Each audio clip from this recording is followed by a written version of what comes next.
তো হে hi hello welcome back. আজকের কিন্তু আবার আমরা চলে এসেছি ক্লাস 10 এর অঙ্ক নিয়ে। তবে আজকে কিন্তু আমরা ক্লাস 10 এর অঙ্ক বই থেকে অঙ্ক কিন্তু করব না। আজকে আমরা কি করব, এবিটি এর যে টেস্ট পেপার রয়েছে, তোমরা এখানে দেখো এবিটি এর যে টেস্ট পেপার, সেখান থেকেই আজকে কিন্তু আমরা করব পেজ নাম্বার 23 এবং 24 এর একের দাগের সবকটা এমসিকিউ করব, সবকটা সত্য মিথ্যা করব, সবকটা শূন্যস্থান করব এবং চারের দাগের যে 2 নম্বরের অঙ্কগুলো রয়েছে না, সেখান থেকে যতগুলো অঙ্ক রয়েছে সবগুলোই কিন্তু আমরা করে ফেলবো। তাহলে চলো আজকে আর একদম বেশি কথা বাড়াবো না, আমরা প্রথমেই চলে যাব টেস্ট পেপারের অঙ্কে। তবে বলে রাখি, টেস্ট পেপারের অঙ্ক করতে করতে তোমাদের যদি কোনো জায়গায় সমস্যা হয়, কোনো চ্যাপ্টারের অঙ্ক যদি প্রবলেম হয়ে থাকে, ভাবো আমি টেস্ট পেপারের অঙ্ক করাচ্ছি, তোমরা হয়তো বুঝতে পারছো না যে এটা কিভাবে কি হচ্ছে, তার জন্য তোমরা টেক্সট বইয়ের ওই অঙ্কগুলো কিন্তু খুব ভালো করে একবার দেখে নেবে।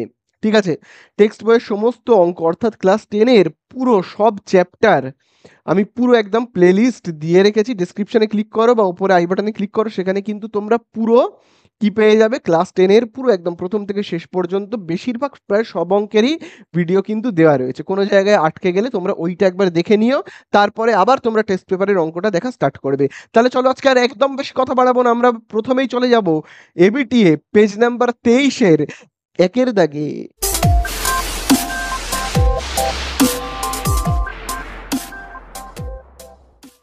তাহলে দেখো আমরা প্রথমেই স্টার্ট করে ফেলবো একের দাগের এক থেকে। তোমরা স্ক্রিনের উপরে দেখতেই পাচ্ছ কোন অঙ্কগুলো। একের দাগের এক থেকে কিন্তু আমরা চলো স্টার্ট করে ফেলবো। একের দাগের একে দেখবে বলে দিয়েছে a x square plus b x minus c. দেখো এখানে লেখা রয়েছে কি, a x square plus b x minus c equal to কি বলে দিয়েছে, 0। তারপরে দেখো বলে দিয়েছে দ্বিঘাত সমীকরণের বীজ দুটি সমান হওয়ার শর্তটি হলো। এটা কোন অধ্যায় থেকে বলো তো? কোষে দেখি 1.5। কোষে দেখি 1.5 এর এমসিকিউ গুলো একবার দেখে নেবে একটু, তারপরে দেখবে যদি এই অঙ্কটা একবার দেখা স্টার্ট করো না, একবারে বুঝে যাবে, কোনো সমস্যাই হবে না। তাহলে দেখো, বীজ দুটি সমান হওয়ার শর্ত কি? বীজের সমান হওয়ার শর্ত হলো, তোমরা এটা তো সবাই জানো, এই যে b square minus 4ac equal to যদি 0 হয়, তাহলেই আমরা কি বলতে পারি, যে বীজ দুটি সমান। ঠিক আছে? তাহলে বি স্কোয়ার মাইনাস 4ac মান যদি 0 হয়, তাহলে এইখান থেকে এই যে এই জায়গাটা থেকে আমরা মানগুলোকে খুঁজে বার করব এবং বি এর মানে কত, এ এর মানে কত, সি এর মানে কত, সেগুলোকে লিখবো। তাহলে ব্যাপারটা কেমন দাঁড়াচ্ছে একবার দেখি। দেখো খুব ভালো করে দেখো, ওকে এখানে দেখো আমি কালো কালিতে লিখেছি। এবারে দেখো আমি না এখানে বরং অন্য কোনো কালি ইউজ করি, তাহলে তোমাদের বুঝতে সুবিধা হবে। দেখো, দ্বিঘাত সমীকরণের যে সূত্রটা আমরা জানি, সাধারণত যে সূত্র দ্বিঘাত সমীকরণের, সেটা আমরা কি জানি? দেখো, দ্বিঘাত সমীকরণের সূত্র আমরা জানি a x square plus b x plus c equal to 0। এটা আমরা কি জানি? দ্বিঘাত সমীকরণের সাধারণ সূত্র, তাই তো? আমি দেখো এখানে লিখে রাখছি দ্বিঘাত সমীকরণ। ঠিক আছে? দেখো তোমরা যখন পরীক্ষায় করবে, এত কিন্তু লিখে লিখে করবে না, একদম জাস্ট রাফলি করে দেবে, একদম রাফলি করে ছেড়ে দেবে। আমি এত লিখে লিখে করছি তোমাদের বোঝার জন্য। ঠিক আছে? তাহলে দেখো এখানে তোমরা বুঝতেই পারছো, এই হলো দ্বিঘাত সমীকরণের যে সূত্রটা। তাহলে এখানে যেটা এ, এইখানেও কিন্তু সেটাই এ। দেখো এ মানে কি, এখানেও দেখো এ রয়েছে, তাই না? তাহলে দেখো আমি এখানে লিখে রাখতে পারি এ মানে এ। দেখো বি মানে কি, বি এর মানে এখানে হলো বি রয়েছে, তাহলে বি এর মানে তো বি রয়েছে। এবারে দেখো সি, সি এর মানে কি, সি এর মানে দেখো হলো মাইনাস সি। এই জায়গাটা খুব ভালো করে দেখবে, সি এর মানে কি মাইনাস সি, তাই না? তাহলে সি মানে কি, অঙ্ক অনুযায়ী সি মানে হলো মাইনাস সি। তাহলে চলো আমরা এবারে মানগুলোকে বসাই। দেখো বি এর জায়গাতে আমি কি লিখবো, বি মানে আমরা জানি বি, চলো বি স্কোয়ারই লিখবো 4 ইন্টু এর জায়গাতে কি লিখবো, দেখো এ মানে তো এই রয়েছে, তাই না? আচ্ছা সি এর জায়গাতে আমরা কি লিখবো, সি এর জায়গাতে কিন্তু আমরা লিখবো মাইনাস সি। বোঝা গেল? মাইনাস হলেই তাকে আমরা ব্র্যাকেট দিয়ে লিখবো। তাহলে আমরা দেখো কত পাচ্ছি, বি স্কোয়ার, তারপরে দেখো 4a আর c কে যদি আমরা গুণ করি কি পাবো, 4ac। এবারে দেখো 4 এর আগে মাইনাস আর সি এর আগেও মাইনাস, তাহলে মাইনাসে মাইনাসে কি হবে, প্লাস। তাহলে b square plus 4ac equal to কত, 0। এবারে তোমরা বলো এটা কত নম্বর অপশনে রয়েছে? দেখবে ডি নাম্বার অপশনে রয়েছে। তাহলে ডি এর দাগে তোমরা কি করবে, টিক মারবে। বোঝা গেল? এই আমাদের হয়ে গেল কিন্তু একের দাগের একেরটা। তাহলে দেখো এই সব অঙ্কগুলো কিন্তু কোষে দেখি 1.5 এর এমসিকিউ এর ভিডিওটা একবার দেখে নেবে, তাহলেই দেখবে পুরো ক্লিয়ার হয়ে যাবে। ঠিক আছে? আমি মুছে দিলাম এটা। কোষে দেখি 1.5-এর এমসিকিউ এর ভিডিও কিন্তু মাধ্যমিকের জন্য প্রচন্ড ইম্পর্টেন্ট, প্রচন্ড। ঠিক আছে, দেখো এবারে আমরা চলে যাব কতর দাগে, একের দাগের দুইতে। একের দাগের দুইতে কি বলে দিয়েছে? একের দাগের দুইতে দেখো বলে দিয়েছে কোনো মূলধনের R% হারে n বছরের সরল সুদ PNR/25 টাকা হলে মূলধনের পরিমাণ কত? তাহলে দেখো অঙ্কের মধ্যে একটা জায়গায় বলে দিয়েছে কিন্তু সরল সুদের কথা। তাহলে সরল সুদের কথা যখন বলে দিয়েছে, সরল সুদ বের করবার সূত্রটা আমরা কি জানি? I সমান সমান PTR/100। এটা কিন্তু আমরা সবাই জানি। তাহলে তাহলে চলো এর মানেগুলো কি কি আমরা একটু লিখে নিই। যেমন দেখো এখানে লেখা রয়েছে আই মানে কি? তোমরাই বলো আমাকে। আই মানে কি? ইন্টারেস্ট। দেখো ইন্টারেস্ট কত বলে দিয়েছে? দেখো বলেই দিয়েছে সরল সুদ PNR/25, তাই না? বলে দিয়েছে। আচ্ছা আই হয়ে গেল। এবারে দেখো রয়েছে পি। পি মানে কি? পি মানে হলো আসল টাকাটা, মানে মূলধনটা। সেটা যে কত আমি জানি না। ঠিক আছে, সেটা কত আমি জানি না, তাই জন্য আমি ধরে নিচ্ছি পি এর মানটা হলো এক্স। এটা আমাকে বের করতে হবে, আমি ধরে নিচ্ছি। ঠিক আছে, আচ্ছা এরপরে দেখো টাইম, টি থাকে তো তারপরে টি। টি মানে কি? টাইম। টিটা কত আমি জানি না, জানি না না বলেই দিয়েছে দেখো এন বছরের। তাহলে আমি দেখো এখানে লিখছি এন বছর। আচ্ছা সুদের হার মানে যেটা আর, সেটাও দেখো বইয়ের মধ্যে বলে দিয়েছে R% হারে। ঠিক আছে, চলো এবার আমি মানগুলোকে বসাই। যেমন দেখো এখানে আই রয়েছে, আমি আই এর জায়গাতে কি লিখবো? এই দেখো আই এর মান তো এখানে দেওয়াই রয়েছে, পিএনআর, PNR/25। আচ্ছা পি এর জায়গাতে কি লিখবো? জানি না তো, আমি এক্স ধরে নিয়েছি। টি এর জায়গাতে কি লিখবো? টি মানে হলো এন বছর। আর মানে বলেই দেখো দিয়েছে R%, আর নিচে কত লিখবো? 100। এবারে তোমরাই বলো আমাকে, এই যে সমান চিহ্ন তার দুদিকে কি কি মিল আছে যেটা কেটে যেতে পারে? তোমরা যদি দেখো, দেখো এই সাইডেও রয়েছে এন, এই সাইডেও রয়েছে এন, এই সাইডেও দেখো রয়েছে আর, এই সাইডেও রয়েছে আর। তাহলে পড়ে থাকছে এখানে P/25। আর এখানে দেখো কি পড়ে থাকছে? X/100। আমাকে বের করতে হবে কি? এক্স এর মান। তাহলে এক্স এর মান বের করব। তাহলে 100টা দেখো দাগের নিচে রয়েছে, মানে কি? ভাগ এই সাইডে চলে আসলে কি হয়ে যাবে? গুণ হয়ে যাবে, তাই না? গুণ হয়ে গেল। আর এক্সটা এদিকে যেমন আছে পড়ে রইলো। কাটাকুটি করে ফেলি চলো। 25 একে 25, 25 4-এ 100। তাহলে দেখো পি আর 4 কে গুণ করলে কত হবে? 4P। ঠিক আছে, তাহলে এক্স ইজুকাল টু কত? 4P। বোঝা গেল? মানে মূলধনের পরিমাণটা কত? 4P। চলো আমরা দেখি কত নম্বর অপশানে রয়েছে। দেখো ডি নাম্বার অপশানে রয়েছে। আশা করি বুঝতে পারলে। চলো এইবারে আমরা চলে যাব কতর দাগে? এবারে আমরা চলে যাব একের দাগের 3-এ। ঠিক আছে, তো দেখো এবারে আমরা চলে যাই একের দাগের 3-এ। দেখি একের দাগের 3-এ কি বলে দিয়েছে। প্রচন্ড ইম্পর্টেন্ট হলো একের দাগের 3, তোমরা কিন্তু স্টার মার্কিং করবে। দেখো একের দাগের 3-এ বলে দিয়েছে এবিসিডি একটা বৃত্তস্থ ট্রাপিজিয়াম যার এডি সমান্তরাল বিসি। তাহলে দেখো বৃত্তস্থ ট্রাপিজিয়াম কথার মানে কি? বৃত্তস্থ ট্রাপিজিয়াম কথার মানে হলো বৃত্তের ভেতরে রয়েছে একটা ট্রাপিজিয়াম। ঠিক আছে, বৃত্তের ভেতরে রয়েছে একটা ট্রাপিজিয়াম। তো দেখো আমি এরকম ভাবে আঁকছি ট্রাপিজিয়ামটাকে। বৃত্তের ভেতরে রয়েছে একটা ট্রাপিজিয়াম। আচ্ছা কোন কোন বাহু সমান্তরাল বলে দিয়েছে? দেখো বলেই দিয়েছে এডি সমান্তরাল বিসি, তাই না? এডি সমান্তরাল বিসি। তার মানে আমি যদি এরকম নাম দিই, এইটা যদি হয় এডি, তাহলে এইটা হচ্ছে কি আমার বিসি। এবারে কোন বাহুটার মাপ বলে দিয়েছে বলো তো? দেখো কোন বাহু, এই সরি কোন কোণের মাপ দেখো বলে দিয়েছে? এবিসি। এই দেখো এ, বি আর সি, এই কোণটার মাপ দেখবে বলেই দিয়েছে কত বলো তো? 75। তাহলে আমাদের কাছে অ্যান্সারে জানতে চেয়েছে, আমাদের কাছে অ্যান্সারে কোন কোণের মাপ জানতে চেয়েছে? বিসিডি। এই দেখো বি সি ডি, তার মানে এই কোণটার মাপ কিন্তু আমার কাছে জানতে চেয়েছে। তো খুব ভালো করে কিন্তু তোমরা দেখবে। দেখো এটা হলো একটা বৃত্তস্থ চতুর্ভুজ। তো তো বৃত্তস্থ চতুর্ভুজ করবার আগে তোমাদেরকে একটা কথা বলি। ভাবো দুটো সমান্তরাল সরল রেখা রয়েছে, আর মাঝখান থেকে এই লাইনটাকে বলা হয় ছেদক। যদি এরকম হয়, তাহলে এই যে লাইনটা, দুটো সমান্তরাল সরল রেখা, তার ভেতরে এই দুটো কোণকে বলা হয় কি? অন্তস্থ কোণ। কি বলা হয়? অন্তস্থ কোণ। দেখো এটাকে যদি আমরা একটা রেল লাইন ভাবি, রেল লাইনের ভেতরের এই কোণ দুটোকে বলা হয় অন্তস্থ কোণ। এবং এই দুটো কোণের টোটাল যোগফল কত হয়? এই দুটো কোণ মিলিয়ে হয় 180 ডিগ্রি। বোঝা গেল? তাহলে এখানেও দেখো, আমি যদি এই লাইনটাকে একটু বাড়িয়ে দিই আর এই লাইনটাকে বাড়িয়ে দিই আর এই লাইনটাকে এরকম করে দিই, তাহলে দেখো এই দুটো অন্তস্থ কোণ। তাহলে এদের যোগফল কত হবে 180 ডিগ্রি। তাহলে এ আর বি এদের দুজনের যোগফল কত হবে 180 ডিগ্রি। আচ্ছা এই কোণটার নাম কি বিএডি।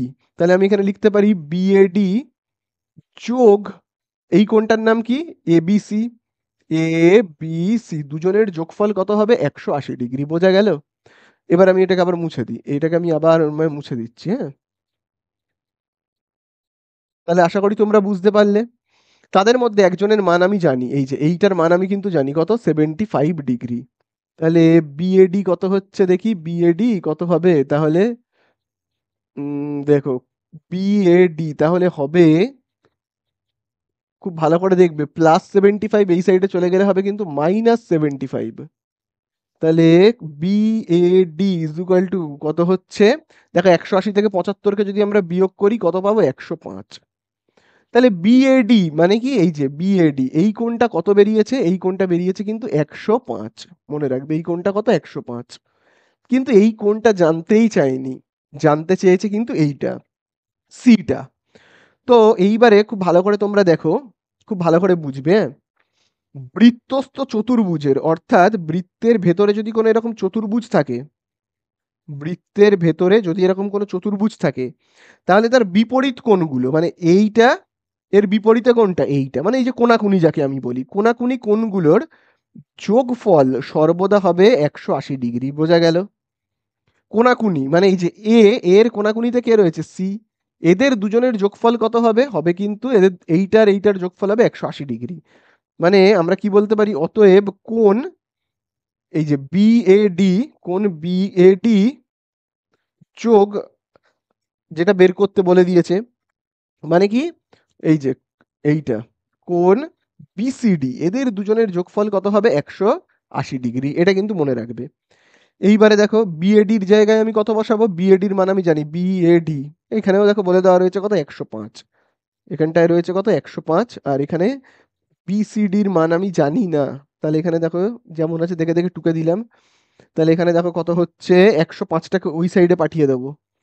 তাহলে বিসিডি সমান সমান কত হচ্ছে বলো, 105 এই সাইডে গেলে তো হবে -105। তাহলে বিসিডি সমান সমান হবে আমার 75 ডিগ্রি। বোঝা গেল? তাহলে এই দেখো এই হলো বিসিডি, এই দেখো বিসিডি অর্থাৎ এই জায়গাটা, এই যে বিসিডির মান আমি কত পেলাম, পেলাম কিন্তু 75। বোঝা গেল? তাহলে এটাই হলো অ্যান্সার। দেখি এটা কত নম্বর অপশানে রয়েছে বলো তো, এই 75টা। দেখো এইটা রয়েছে বি নাম্বার অপশানে, ঠিক আছে, বি নাম্বার অপশানে কিন্তু রয়েছে। তো আশা করি তোমরা বুঝতে পারলে। চলো নেক্সট, আমি এটাকে এবারে মুছে দিই। চলো এবারে আমরা চলে যাব একের দাগের 4-এর অঙ্কতে। দেখো একের দাগের 4-এ কি বলে দিয়েছে, একের দাগের 4-এ দেখবে বলে দিয়েছে থিটার মান 0-র থেকে বেশি হবে কিন্তু 90 এর থেকে কম হবে। তাহলে 3 মাইনাস, তারপরে 3 minus 3 sine theta, 3 sine theta minus cos square theta equal to, বলে দিয়েছে যদি 0 হয় তাহলে আমাদের কাছে কি থিটার মানটা জানতে চেয়েছে, তাই তো? তাহলে থিটার মান আমাদের কাছে জানতে চেয়েছে, আমি কি করে বুঝলাম যে আমাদের কাছে থিটার মানই জানতে চেয়েছে? কারণ দেখবে অপশানে যেগুলো দেওয়া রয়েছে সেগুলো দেখবে সব ডিগ্রিতে রয়েছে। তাহলে থিটা দিয়েই কিন্তু আমরা ডিগ্রিকে প্রকাশ করি, মানে কোণকে আমরা থিটা দিয়ে প্রকাশ করি, তাই না? বোঝা গেল? তাহলে চলো আমরা অঙ্ক তো স্টার্ট করব। তার আগে তোমরা এই সূত্রটা সবাই জানো, দেখবে আমি কোষে দেখি 23.3-এ করিয়েছিলাম। কি করিয়েছিলাম? এই সূত্রগুলো কিন্তু দেখবে আমি লিখিয়েছিলাম।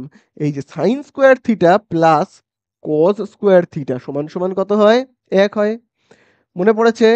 তাহলে দেখো এখানে আমরা কি লিখতে পারি, কসটা এদিকে যেমন আছে থাক, কজ স্কোয়ার থিটা, দেখো সাইন স্কোয়ার থিটা সমান চিহ্নের এই সাইডে গেলে কি হবে, মাইনাস সাইন স্কোয়ার থিটা, তাই হবে না? বোঝা গেল? তাহলে চলো আমরা এইখানে কি করব, দেখো 3 যেমন আছে লিখি, 3 সাইন থিটা যেমন আছে লিখি, কজ স্কোয়ার থিটার জায়গাতে আমি কি লিখবো, কজ স্কোয়ার থিটা মানে কি 1 মাইনাস সাইন স্কোয়ার থিটা। তাহলে আমি কি লিখবো, কজ স্কোয়ার থিটার জায়গায় 1 মাইনাস সাইন স্কোয়ার থিটা। বোঝা গেল? আশা করি বুঝতে পারলে। চলো এবারে আমি ব্র্যাকেটটাকে তুলে লিখবো, মানে 3 3 সাইন থিটা, তারপরে দেখো মাইনাস, এখানে দেখো কি রয়েছে 1, আমি লিখলাম 1, মাইনাসে মাইনাসে plus sine square theta equal to 0। বোঝা গেল? এবারে আমি একটু সাজিয়ে লিখব। কেমন সাজিয়ে লিখব? আচ্ছা, সাজাবো পরে, আমি এই কাজটা আগে করি। দেখো ৩ বিয়োগ ১ করলে কত হবে? ২ হবে। মাইনাস 3 সাইন থিটা যেমন আছে আছে। বোঝা গেল? তাহলে আমি কি করলাম আশা করি বুঝতে পারলে। ৩ থেকে ১ কে বিয়োগ করলাম, করে হলো ২। আর এই 3 সাইন থিটাটা যেমন আছে আমি দেখো তেমনই লিখেছি। তারপরে দেখো কি লেখা রয়েছে? প্লাস সাইন স্কোয়ার থিটা যেমন আছে তেমন লিখে ফেলবো, কিচ্ছু করব না। ঠিক আছে, এবারে আমি একটু সাজিয়ে লিখব। কেমন সাজিয়ে লিখব? দেখো আমি এই যে এইটাকে, এই যে সাইন স্কোয়ার থিটাটাকে প্রথমে লিখছি সাইন স্কোয়ার থিটা, এটা যেমন মাঝখানে আছে থাক। মাইনাস সাইন থিটা যেমন মাঝখানে আছে থাক। 2 টাকে আবার একদম লাস্টে করে দিচ্ছি। ঠিক আছে, তাহলে বোঝা গেল আমি কি করলাম? প্রথমেরটাকে, এই যে এই লাস্টেরটাকে ফার্স্টে করলাম, আর ফার্স্টেরটাকে লাস্টে করলাম। ব্যাস, আর কিছু করিনি সেরকম।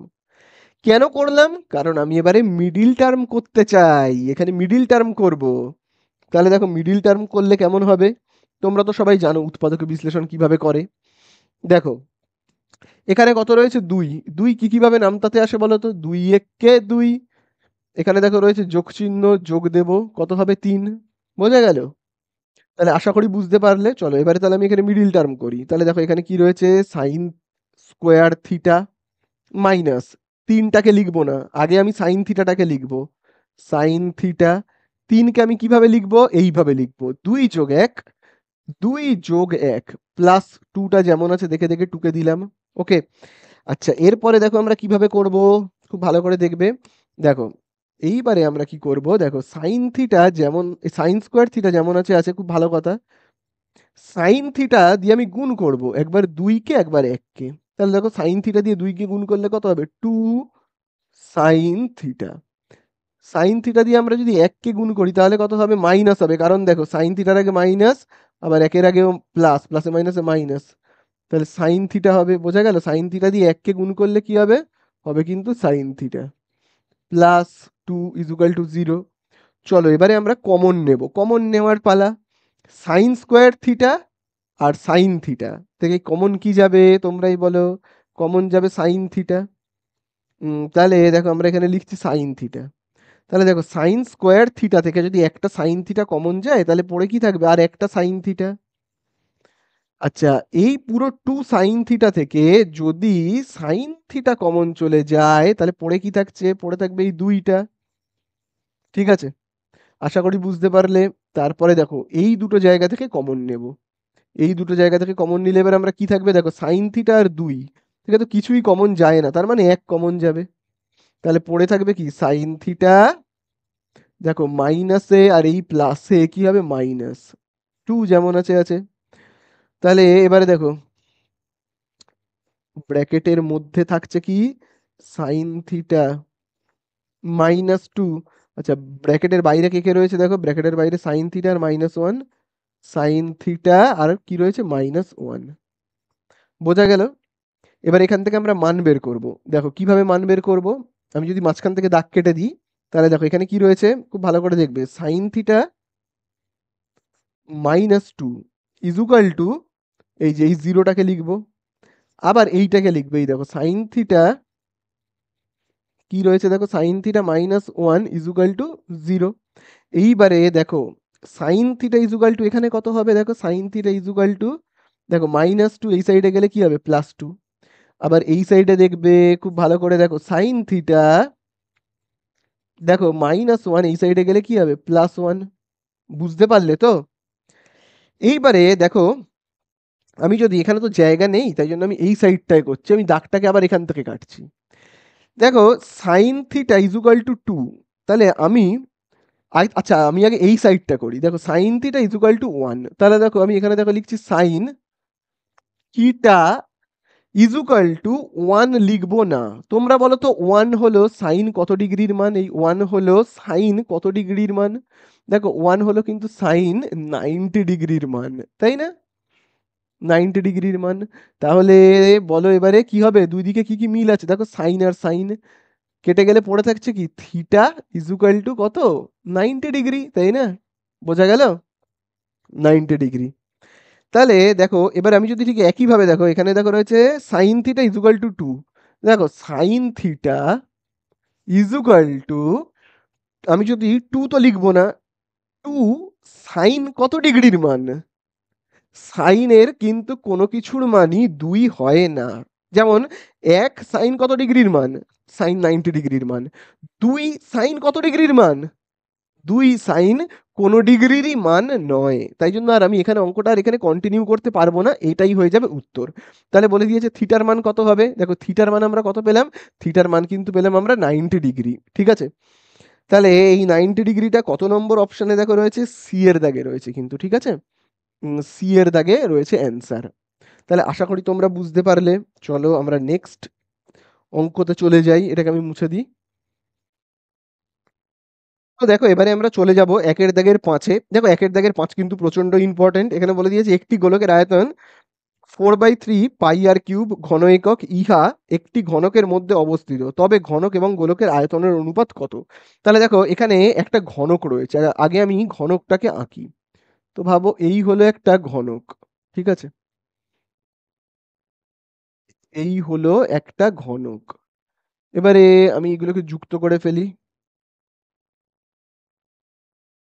ঠিক আছে, এই হলো ঘনক। এবারে ঘনকের মধ্যে একটা গোলক রয়েছে, মানে একটা বাক্সের মধ্যে একটা বল রয়েছে। ঠিক আছে? তো গোলকটা ভাবো এই রকম দেখতে। আচ্ছা গোলকটাকে আমি একটা অন্য কালি দিয়ে আঁকি, তাহলে তোমাদের দেখবে বুঝতেও সুবিধা হবে। গোলকটাকে ভাবো আমি এই কালিটা দিয়ে আঁকি, ভাবো গোলক রয়েছে, তাই তো? ভাবো এরকম একটা গোলক রয়েছে। ঠিক আছে, এরকম একটা গোলক রয়েছে। এবারে খুব ভালো করে তোমরা যদি দেখো, দেখো এই যে গোলকটা, এই গোলকের এইটা হলো কি ভাবো? কেন্দ্র। এবং এই গোলকের খুব ভালো করে দেখবে, এই যে গোলকের ব্যাস কোনটা হবে? ভাবো এইখান থেকে এই এতটা হলো ব্যাস, তাই না? এটা হলো ব্যাস। তাহলে দেখো ব্যাসকে আমরা কি বলি? এই গোলকের ব্যাসকে আমরা কি বলবো? ব্যাসকে কিন্তু আমরা বলবো 2r, তাই না? এবং খুব ভালো করে তোমরা যদি এবারে দেখো যে ঘনকটা রয়েছে, ঘনকের এক একটা বাহুকে বা এক একটা ধারের দৈর্ঘ্যকে আমরা কি বলে থাকি? বলে থাকি কিন্তু এ বলে, তাই না? কি বলে থাকি? এ বলে। ভাবো এটা হলো এ, এটা হলো এ, প্রত্যেকটা ধারের দৈর্ঘ্য কিন্তু সেম হবে। তাহলে দেখো এই যে এই ধারের মাপটাও কত হবে? তাহলে এই ধারের মাপটা দেখো, এই ধারের মাপটাও কিন্তু হবে এ। বোঝা গেল? এই ধারের মাপটাও হবে কি এ। তাহলে দেখো ঘনকের এই ধারের মাপটাও যা, গোলকের ব্যাসের দৈর্ঘ্যটাও দেখো কিন্তু এই সেম হচ্ছে, তাই না? দেখো আমি যদি আবার আঁকি, দেখো সেম হচ্ছে না? এই জায়গাটাতে ছিল কেন্দ্র, এই দেখো পুরো সেম হচ্ছে। বোঝা গেল? তাহলে ঘনকের একটা সাইডের যা দৈর্ঘ্য, গোলকের ব্যাসের কিন্তু ওই একই দৈর্ঘ্য। তাহলে ব্যাসেরও যা দৈর্ঘ্য, ঘনকের একটা সাইডেরও কিন্তু ওই একই দৈর্ঘ্য। এইবারে আমাদের কাছে অ্যান্সারে কি জানতে চেয়েছে? অ্যান্সারে আমাদের কাছে জানতে চেয়েছে ঘনক ও গোলকের আয়তনের অনুপাত। তাহলে আমরা এরকম ভাবে লিখবো, ঘনক ও গোলকের, ও গোলকের কি লিখবো আমরা? আয়তনের অনুপাত। আয়তনের অনুপাত। ঠিক আছে? তাহলে আয়তনের অনুপাত তো আমরা করব, খুবই ভালো কথা। তো দেখো ঘনকের আয়তনের সূত্র আমরা কি জানি? ঘনকের আয়তনের সূত্র হলো এ কিউব ইস টু, অনুপাত করতে বলে দিয়েছে। গোলকের আয়তনের সূত্র কি জানি আমরা? গোলকের আয়তনের সূত্র কিন্তু আমরা জানি 4/3 পাই আর কিউব। এবারে দেখো এর জায়গাতে আমরা কত বসাবো? দেখো এ ইজ ইকুয়াল টু, আমরা দেখো কত পেয়েছি? এ এর মান পেয়েছি দেখো 2r। তাহলে এ এর জায়গাতে আমি কত বসাবো? 2r। এবং এখানে যেহেতু কিউব আছে, আমি এখানে কিউব বসাবো। আচ্ছা 4/3 পাই আর কিউব যেমন আছে লিখে দিই। তাহলে দেখো ব্র্যাকেট তুললে এই কিউবটা, ব্র্যাকেটটা যদি আমি তুলে দিই, তাহলে এই কিউবটা একবার 2 এর মাথায় বসবে, একবার আর এর মাথায়। 2 এর মাথায় বসলে কত হবে? 8। আর এর মাথায় বসলে কি হবে? আর কিউব, তাই না? ইজ টু, আবার দেখো এখানে কি লেখা রয়েছে? 4/3 পাই আর কিউব। এবারে দেখো অ্যান্সারটায় আমাদের কাছে প্রত্যেকটা অপশানে কিন্তু পাই রয়েছে। তাহলে পাই এর জায়গায় 22-এর সাথে আমি লিখছি না, এমনি জাস্ট কাটাকুটি করছি। দেখো ইস টুর এই সাইডে আর এই সাইডে দুটো সাইডেই কি কি মিল রয়েছে? দেখো আর কিউব কেটে দেবো। তাহলে এবারে দেখো আমি কি করছি, দেখো এই যে ইস টুটাকে আমি এই ভগ্নাংশের আকারে লিখছি। দেখো ওপরে তার মানে কত রয়েছে? ওপরে দেখো রয়েছে কিন্তু 8। নিচে আমি তাহলে কত লিখবো? দেখো নিচে আমি তার মানে লিখবো, খুব ভালো করে দেখবে, 4/3 আর পাইকে লিখবো, তাই না? তাহলে দেখো পাই এর নিচেও কিছু নেই মানে 1 রয়েছে। তাহলে এইভাবে আমি লিখছি 8। দাগের নিচে রয়েছে মানে কি? দাগের নিচে রয়েছে মানে ভাগ। তাহলে আমি উল্টে লিখলে কত হবে?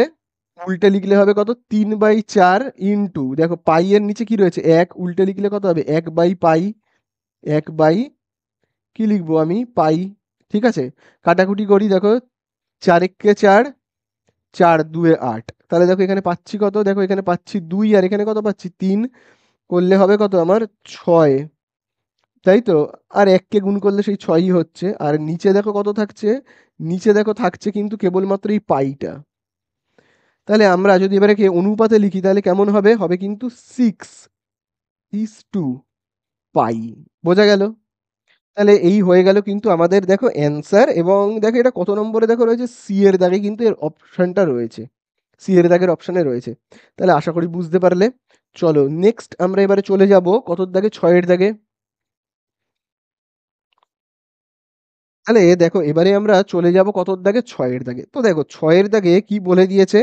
6 এর দাগে এখানে অনেকগুলো দেখবে সংখ্যা রয়েছে। দেখো 9, তারপরে 10, তারপরে দেখবে রয়েছে 12, তারপরে দেখো রয়েছে 15, তারপরে দেখবে রয়েছে x+1, তারপরে দেখবে কি রয়েছে? কমা দিয়ে দেখবে x+3, x+3 এর পরে দেখবে রয়েছে কত? 32, তারপরে দেখবে রয়েছে কত? 35, তারপরে দেখো রয়েছে 36 এবং 40। এবং এদেরকে তাহলে কি করতে বলে দিয়েছে? এবং এদের বলে দিয়েছে মধ্যমা নির্ণয় করতে হবে। এবং না সরি, মধ্যমাও বলে দিয়েছে। মধ্যমা কত বলে দিয়েছে? 20। এক্স এর মান নির্ণয় করতে বলে দিয়েছে। মধ্যমা কত বলে দিয়েছে? 20। আচ্ছা মধ্যমা যদি আমি নির্ণয় করি তাহলে কিভাবে বের করব? মধ্যমা নির্ণয়ের সূত্রটা আমরা কি জানি? মধ্যমা নির্ণয়ের সূত্রটা আমরা কি জানি? মধ্যমা নির্ণয়ের দুটো সূত্র হয়। দেখো এখানে সংখ্যা কতগুলো রয়েছে? একটা, দুটো, তিনটে, চারটে, 5, 6, 7, 8, 9, 10, 10টা সংখ্যা। তার মানে n ইজুকাল টু 10।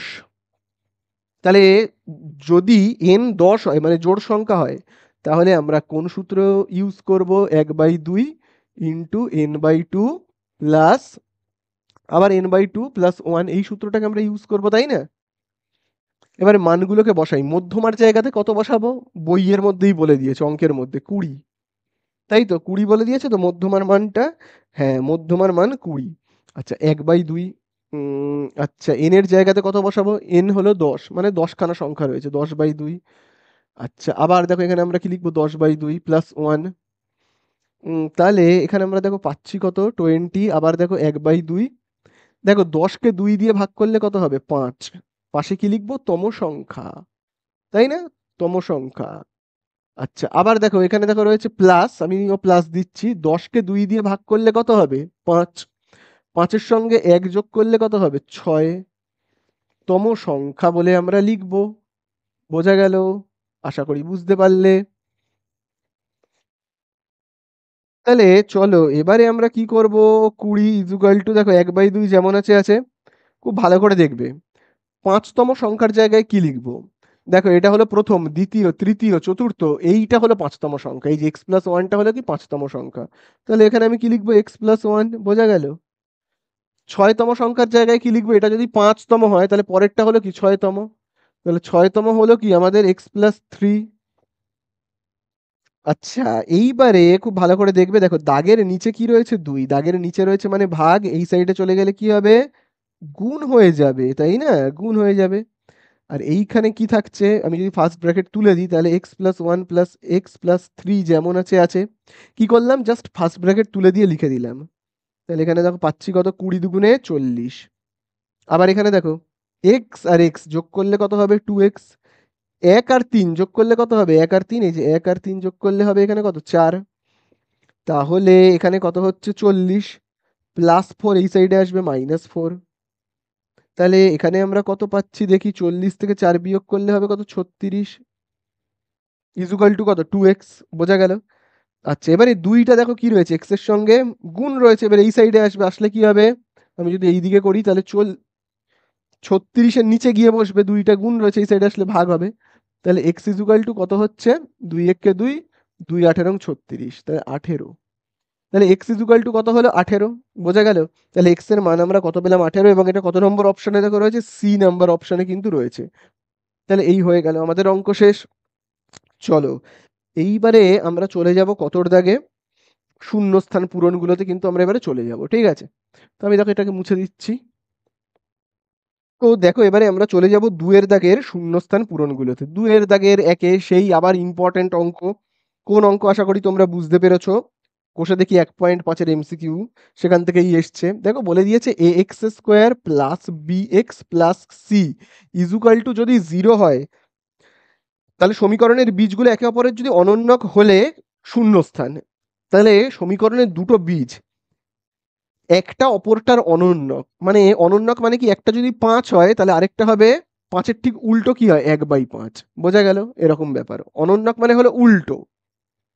তাহলে এই যে দুটো বীজ কত আমি তো জানি না, তাহলে আমি দুটো বীজকে এরকম ধরে নিচ্ছি, বীজ দুটি, বীজ দুটি আমি তো জানি না, আন্দাজে ধরে নিচ্ছি আলফা। তাহলে আরেকটা কি হবে অনন্যক, মানে 1/আলফা। আমি এখানে ধরি বলে লিখছি, ঠিক আছে? এবারে দেখো দুখানা সূত্র তোমরা জানো তো, বীজদ্বয়ে দুটো বীজ ভাবো, দুটো বীজ যদি হয় তাদের যোগফলের সূত্র কি হয়, বীজদ্বয়ের যোগফলের সূত্র -b/a, আর বীজদ্বয়ের গুণফলের সূত্র c/a, আশা করি জানো। তো দেখো আমি না এই সূত্রটা নিয়ে করছি। এই সূত্রটা কি, বীজদ্বয়ের, আমি দেখো এখানে লিখে রাখছি, বীজদ্বয়ের কি গুণফল, গুণফলের সূত্র। দেখো বীজদ্বয়ের গুণফলের সূত্র, তাহলে কি লেখা রয়েছে, বীজদ্বয়ের গুণফল। তাহলে দেখো দুটো বীজ কি কি এরকম, এই হলো দুটো বীজ, তাদের গুণফল কত হবে, তাদের গুণফল c/a, তাই না, c/a, বোঝা গেল? তাহলে দেখো এই আলফা আর আলফা যদি কেটে যায় তাহলে পড়েটা থাকছে কি, পড়ে থাকছে এখানে 1, আর এখানে কি থাকছে c/a। তাহলে দেখো দাগের নিচে কি রয়েছে, a, ভাগ এই সাইডে চলে গেলে কি হবে, একের সাথে গুণ হয়ে যাবে। তাহলে c ইজ ইকুয়াল টু কত হচ্ছে, 1 আর a কে তুমি যদি গুণ করো a হবে। তাহলে এটাই হলো অ্যান্সার, শূন্য স্থানে তোমরা এইটা বসাবে, বোঝা গেল? কি বসাবে শূন্য স্থানের মধ্যে, a is equal two c। আশা করি বুঝতে পারলে, পুরো বইয়ের অঙ্ক তুলে দিয়ে দিয়েছে একদম। এইবারে আমরা চলে যাব 2 এর দাগের 2-তে। তো 2 এর দাগের 2-তে দেখো কি বলে দিয়েছে, 2 এর দাগের 2-তে বলে দিয়েছে দুটি করণী সংখ্যার যোগফল আর গুণফল যদি মূলদ সংখ্যা হয়। মূলদ সংখ্যা মানে কি, যাদেরকে p/q আকারে প্রকাশ করা যায়, মানে একটা ভগ্নাংশ, এটাকে বলা হয় মূলদ সংখ্যা। আর এটা ভগ্নাংশ, যার উপরে একজন থাকবে নিচে একজন থাকবে, p/q আকারে প্রকাশ করা যায়। ভাবো কোনো জায়গায় রয়েছে 5, এটাও কিন্তু মূলদ সংখ্যা, কারণ এর নিচে কিছু নেই মানে 1 রয়েছে, p/q আকারে প্রকাশ করা গেল। তাহলে দুটো করণীর যোগফল আর গুণফল যদি কোনো মূলদ সংখ্যা হয় তাহলে তাকে আমরা কি বলবো, তখন তাকে আমরা বলবো কিন্তু অনুবন্ধীকরণী, অনুবন্ধীকরণী, ঠিক আছে? তখন তাকে আমরা বলবো কি, অনুবন্ধীকরণী। আশা করি বুঝতে পারলে। চলো নেক্সট আরেকটা অঙ্কে আমরা চলে যাব, 3 এর দাগে, ভেদ থেকে দিয়েছে, দেখবে ভেদ প্রচন্ড সোজা অঙ্ক, খুব ভালো করে দেখো, জাস্ট একটু বুঝবে, দেখবে বলে দিয়েছে এক্স ভ্যারিসাস ওয়াই, বলেছে তো। আবার দেখো আমি এই দিকে দেখো লিখছি, এক্স ভ্যারিসাস ওয়াই এর পরে দেখবে বলে দিয়েছে u versus z, u versus z. এবারে তোমরা জানো যে ভ্যারিসাস তুলতে গেলে কি করতে হয় বলো তো, ভাবো আমি ভ্যারিসাসটাকে তুলে দিতে চাই, তাহলে আমি কি করব, দেখো ভ্যারিসাস তুলতে গেলে যেটা করতে হয় সেটা হলো এক্স সমান চিহ্ন দিতে হয়, দিয়ে এখানে একটা ধ্রুবক আনতে হয় কে বলে, k1 বলে লিখছি, হ্যাঁ? বুঝলে? এখানে তোমরা জানোই কি লিখতে হয়, কে হলো ভেদ ধ্রুবক, k1 হলো কি অশূন্য ভেদ ধ্রুবক। আমি আর বেশি লিখছি না, 1 নম্বরের তো এগুলো আর বেশি লিখছি না, জানোই তো কি লিখতে হয়। আচ্ছা ইউ, এখান থেকে যদি ভ্যারিসাস তুলে দিতে চাই তাহলে কি করব, সমান চিহ্ন আনবো, যেহেতু এটা k1 তাহলে এটা আপনাদেরকেই কি হবে, k2 z। আবার এখানে তোমরা লিখবে k2 হলো অশূন্য ভেদ ধ্রুবক, আর আমি লিখছি না। এবারে দেখো, এবার আমি এক্স আর এই ইউ এটাকে গুণ করব, ঠিক আছে? তার কারণ অ্যান্সারের মধ্যে দেখবে জানতে চেয়েছে x u is equal to কত। তাহলে x u is equal to মানে কি, এক্স আর ইউ কে আমি গুণ করব। তাহলে এক্স আর ইউ কে গুণ করলে এক্স এর মান আর ইউ এর মানকেও তো গুণ করতে হবে। এক্স এর মান কত, দেখো এক্স এর মান কিন্তু হলো k1y, তার সাথে গুণ করতে হবে ইউ এর মানটা কত, k2z, তাই না? তাহলে x u is equal to কত হচ্ছে দেখো k1 আর k2 গুণ করলে আমরা এইভাবে লিখবো k1 k2। আবার দেখো ওয়াই আর জেড, তাহলে আমি এইভাবে লিখবো ওয়াই জেড। আশা করি বুঝতে পারলে। এইবারে দেখো অ্যান্সারে জানতে কি চেয়েছে, অ্যান্সারে জানতে চেয়েছে এক্স ইউ ভ্যারিসাস ড্যাশ, তাহলে আমাকে ভ্যারিসাস আনতে হবে। সমান চিহ্ন তুলে আমি যদি ভ্যারিসাস আনি তাহলে কি করতে হয়, এই যে এই ধ্রুবকগুলোকে হটিয়ে দিতে হয়। তাহলে হটিয়ে দিলে কি পড়ে থাকবে, ওয়াই জেড। তাহলে আমাদের কাছে জানতে কি চেয়েছে যে এক্স ইউ ভ্যারিসাস ড্যাশ, তাহলে ড্যাশে কি বসবে, ড্যাশে এই যে এইটা বসবে, ওয়াই জেড বসবে। ঠিক আছে, তাহলে আমাদের অ্যান্সার কি হবে, এই যে ওয়াই জেড উত্তরে বসবে। ঠিক আছে, চলো আশা করি বুঝতে পারলে। এবারে আমরা চলে যাব কতর দাগে, চারের দাগে। তো আমি দেখো এইগুলোকে মুছে দিচ্ছি, চারের দাগে চলে যাই, দুয়ের দাগের চারে। তো দেখো এবারে আমরা চলে যাব দুয়ের দাগের চারে, দেখি দুয়ের দাগের চারে ঠিক কি বলে দিয়েছে। দেখো দুয়ের দাগের চারে এখানে বলে দিয়েছে সাইন থিটা প্লাস, কি বলে দিয়েছে, sine square theta is equal to 1, তাই তো। তাহলে এখান থেকে আমি আগে সাইন থিটার মানটাকে বের করি। দেখো সাইন থিটা যেমন আছে আছে, এখানে লিখলাম ইজুকাল টু, দেখো প্লাস সাইন স্কোয়ার থিটাকে আমি যদি সমান চিহ্নের এই সাইডে পাঠাই তাহলে কি হবে, মাইনাস সাইন স্কোয়ার থিটা। বোঝা গেল। এবারে তোমরা কোষে দেখি 23.3-এর একটা সূত্র খুব ভালো করে মনে করবে, এটা তো তোমরা সবাই জানোই, একটু আগেই দেখবে আমি লিখিয়েছি যে sine square theta plus cos square theta সমান সমান কত হয়, 1 হয়, সবাই জানো এটা। তাহলে তোমরাই আমাকে বলো তো, কজ স্কোয়ার থিটাটা এইদিকে যেমন আছে থাক, ঠিক আছে, সাইন স্কোয়ার থিটা সমান চিহ্নের এই সাইডে গেলে কি হবে, মাইনাস সাইন স্কোয়ার থিটা হবে, তাই না, এরকম হবে না। তাহলে দেখো এইখানে দেখো রয়েছে 1 মাইনাস সাইন স্কোয়ার থিটা, এখানেও দেখো রয়েছে কি 1 মাইনাস সাইন স্কোয়ার থিটা। তাহলে 1 মাইনাস সাইন স্কোয়ার থিটার জায়গাতে আমি এবারে কত বসাবো, বলো বলো, কত বসাবো, এখানে আমরা বসাবো কিন্তু কজ স্কোয়ার থিটা। বোঝা গেল, কি বসাবো, কজ স্কোয়ার থিটা। আশা করি বুঝতে পারলে। কিন্তু অ্যান্সারে আমাদের কাছে কি জানতে চেয়েছে, অ্যান্সারে জানতে চেয়েছে কজ স্কোয়ার থিটা প্লাস, অ্যান্সারে জানতে চেয়েছে cos square theta plus cos to the power 4 theta equal to dash. তাহলে কত হবে, দেখো কজ স্কোয়ার থিটা, খুব ভালো করে দেখবে, হ্যাঁ। দেখো এখানে কজের পাওয়ার দেখো রয়েছে 4, এটাকে না আমি এইভাবে লিখছি, কজ 2 লিখলাম, ব্র্যাকেট দিয়ে আবার বাইরে থেকে 2 লিখলাম, 2 দুগুণে 4। তাহলে দেখো আমরা এখানে কত পাচ্ছি, কজ স্কোয়ার থিটা, দেখো কজ স্কোয়ার এই থিটার জায়গাতে আমি কত মান বসাবো বলো তো, কত বসাবো, খুব ভালো করে দেখো এই জায়গাটাতে cause square theta is equal to কত, সাইন থিটা। কত বসাবো, সাইন থিটা। বোঝা গেল। আর এই যে স্কোয়ারটা, এটা আমি ব্র্যাকেট দিয়ে যেমন রয়েছে এখানে লিখে রাখছি। বোঝা গেল, আশা করি বুঝতে পারলে। এই স্কোয়ারটাকে এখানে লিখে রাখছি, আর কজ স্কোয়ার থিটার জায়গায় আমি কি বসালাম, এই যে সাইন থিটাটাকে। আচ্ছা আবার দেখো আমি লিখছি sign cause square theta plus, এবার এই স্কোয়ারটা ব্র্যাকেট তুলে দিলে কোথায় বসবে, এইখানে বসবে, ব্র্যাকেটটা তুলে দিলে কোথায় বসবে, সাইন স্কোয়ার থিটা এখানটায় বসবে। তাহলে বলো, লেখাই তো রয়েছে দেখো cos square theta plus sine square theta is equal two কি, 1। এই দেখো sign square theta plus cos square theta সমান সমান কি হবে, 1। তাহলে এটাই হলো কি আমাদের অ্যান্সার, এটাই শূন্যস্থানে বসিয়ে দেবে। বোঝা গেল, আশা করি বুঝতে পারলে। চলো এবারে আমরা চলে যাব 5-এর দাগে। দেখো বলে দিয়েছে একটি ত্রিভুজের যে কোনো বাহুর সমান্তরাল সরল রেখার অংশটি দুটি বাহু বা দুটি দুটি বাহু বা বর্ধিত দুটি বাহুকে বিভক্ত করে ড্যাশ, ওটা হবে উত্তরে হবে সমানুপাতে বিভক্ত করে। ঠিক আছে, 5-এর দাগেরটা হবে সমানুপাতে বিভক্ত করে। চলো নেক্সট আমরা চলে যাবো এবারে 6-এর দাগের অঙ্কে। ঠিক আছে, তো দেখো আমি এটাকে মুছে দিই। চলো এবারে আমরা চলে আসবো 2-এর দাগের কত, 6-এরটাতে। দেখি 2-এর দাগের 6-তে কি বলে দিয়েছে। দেখো 2-এর দাগের 6-তে বলে দিয়েছে পি সংখ্যার গড় বি, পি সংখ্যার গড় হলো বি। তারপরে দেখো বলে দিয়েছে পি প্লাস কিউ সংখ্যার গড় হলো এ, তাহলে পি সংখ্যার কি, সরি, কিউ সংখ্যার গড় কত। আচ্ছা পি সংখ্যার গড়, পি সংখ্যার, পি এর গড় বলে আমি যদি লিখি, পি এর গড় হলো কত, পি এর গড় হলো বি। তাহলে পি এর সমষ্টি কত, পি এর সমষ্টি বের করতে গেলে কি করতে হবে, এইটাকে আর এটাকে গুণ করতে হবে। তাহলে দেখো আমি এখানে লিখছি পি সংখ্যার গড় না লিখে আমি সমষ্টি লিখছি। ঠিক আছে, পি সংখ্যার আমি লিখছি কি, সমষ্টি বলে। পি পি সংখ্যার সমষ্টি তাহলে কত হবে, হবে কিন্তু পিবি, বোঝা গেল। আবার দেখো বইয়ের মধ্যে কি বলে দিয়েছে, পি প্লাস কিউ সংখ্যার গড়, দেখবে বলে দিয়েছে পি প্লাস কিউ সংখ্যার গড়, ঠিক আছে, এর গড় কত বলে দিয়েছে, বলে দিয়েছে এ।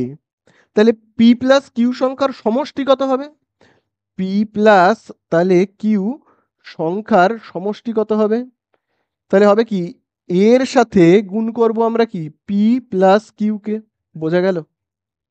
তাহলে পি এর সমষ্টি আমরা পেয়ে গেছি, পি প্লাস কিউ এর সমষ্টি পেয়ে গেছি। আমি যদি শুধু কিউ এর সমষ্টি বের করতে চাই তাহলে কি করব, দেখো খুব ভালো করে দেখো, পি এর সমষ্টি জানি, পি প্লাস কিউ এর সমষ্টি জানি, ঠিক আছে।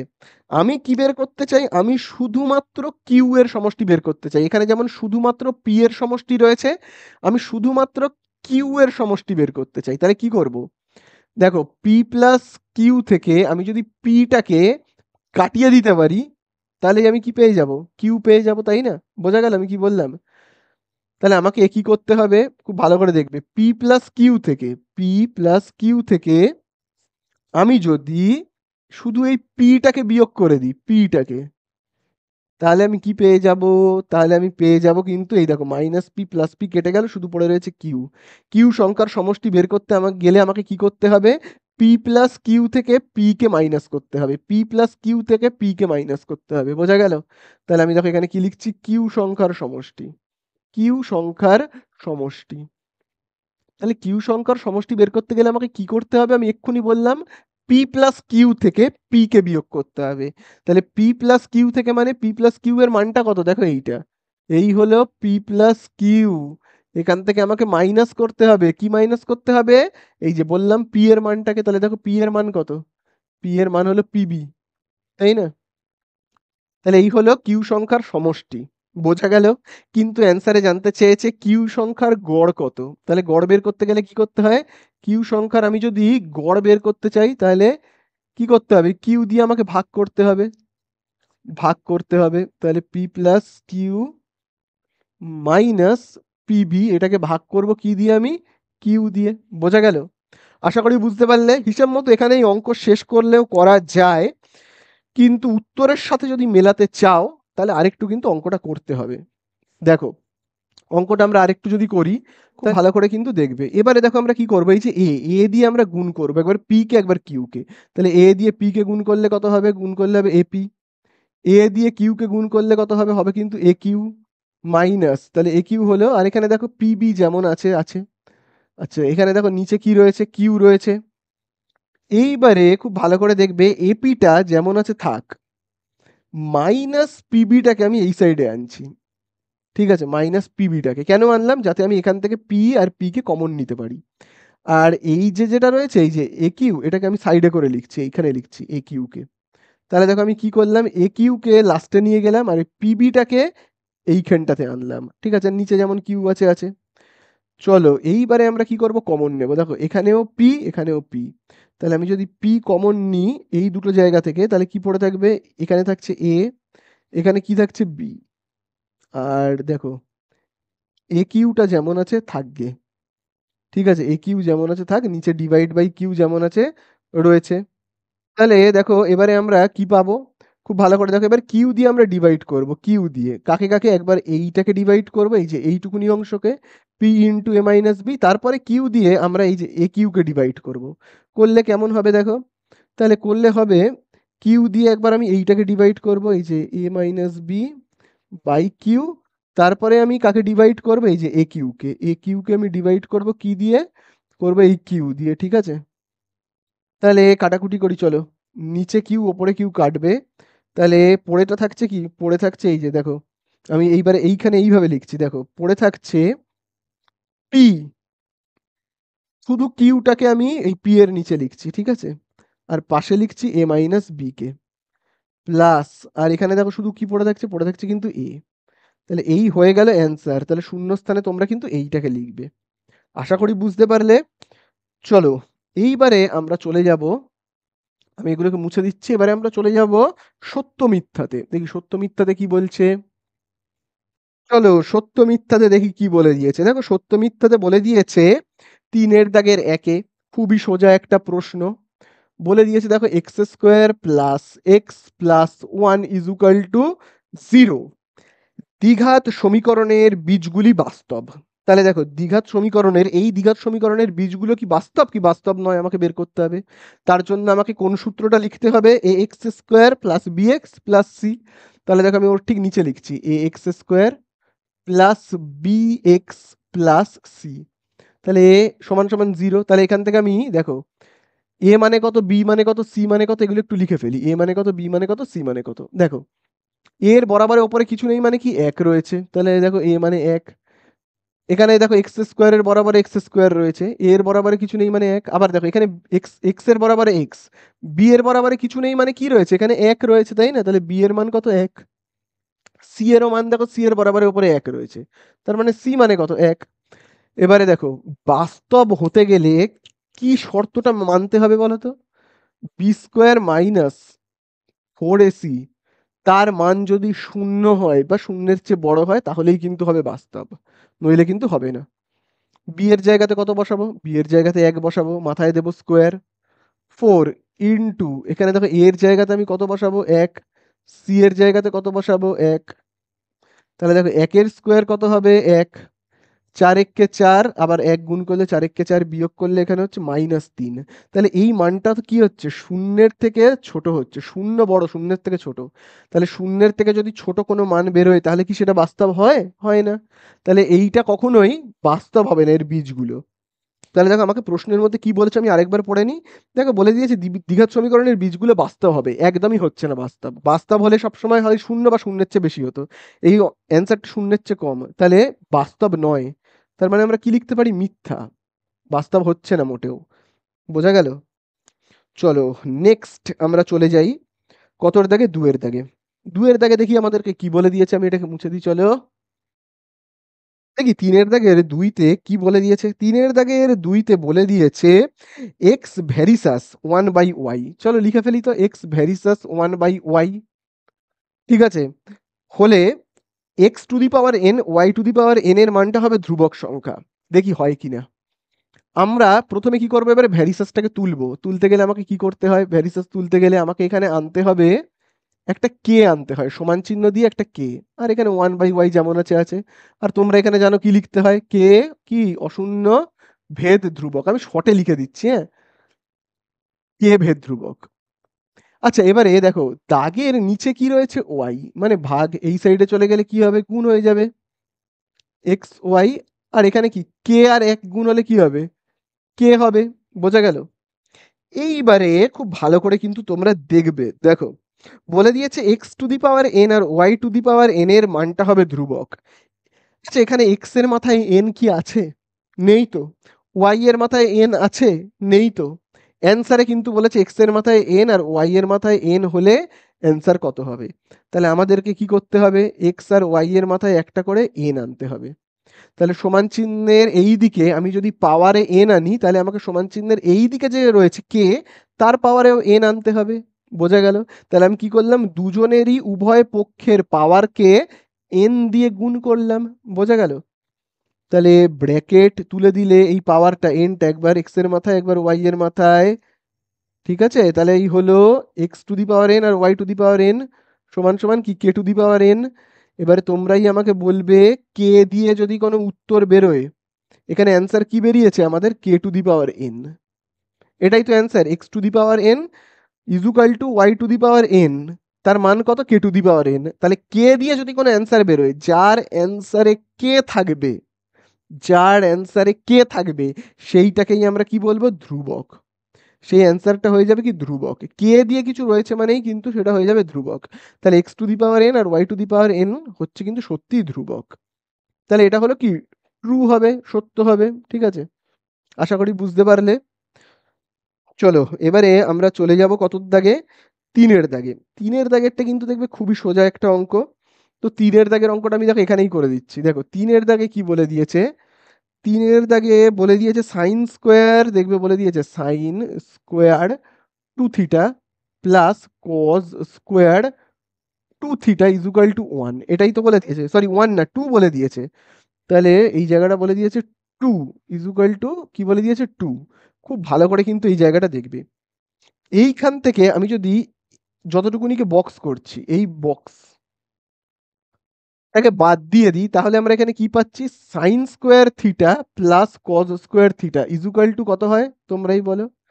Sign square theta plus cos square theta equal to কত হয়? 1 হয়। তাহলে এখানে দেখো 2 থাকাও যা না থাকাও তাই, এখানে যা পারে থাকুক গে, কোনো প্রবলেম নেই। সেম জিনিস হলেই হলো, এখানেও দেখো 2 আছে, এখানেও 2 আছে, তাহলে কোনো প্রবলেম নেই। তার মানে কি, এই যে সাইন স্কোয়ার থিটা আর cos square theta equal to হওয়া উচিত 1, কিন্তু এখানে দেখো লিখেছে 2, তাহলে এটা তো মিথ্যা হবে, তাই না?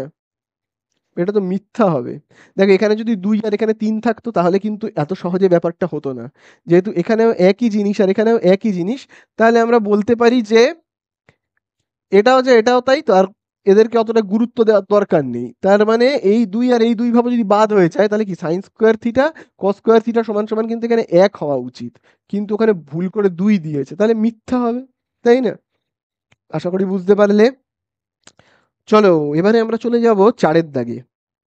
তাহলে দেখো এবারে আমরা করব কত? 3-এর দাগের 4। দেখি 3-এর দাগের 4-এ কি বলে দিয়েছে। 3-এর দাগের 4-এ দেখো বলে দিয়েছে 3টি সমরেখ বিন্দু দিয়ে একটি মাত্র বৃত্ত অঙ্কন সম্ভব।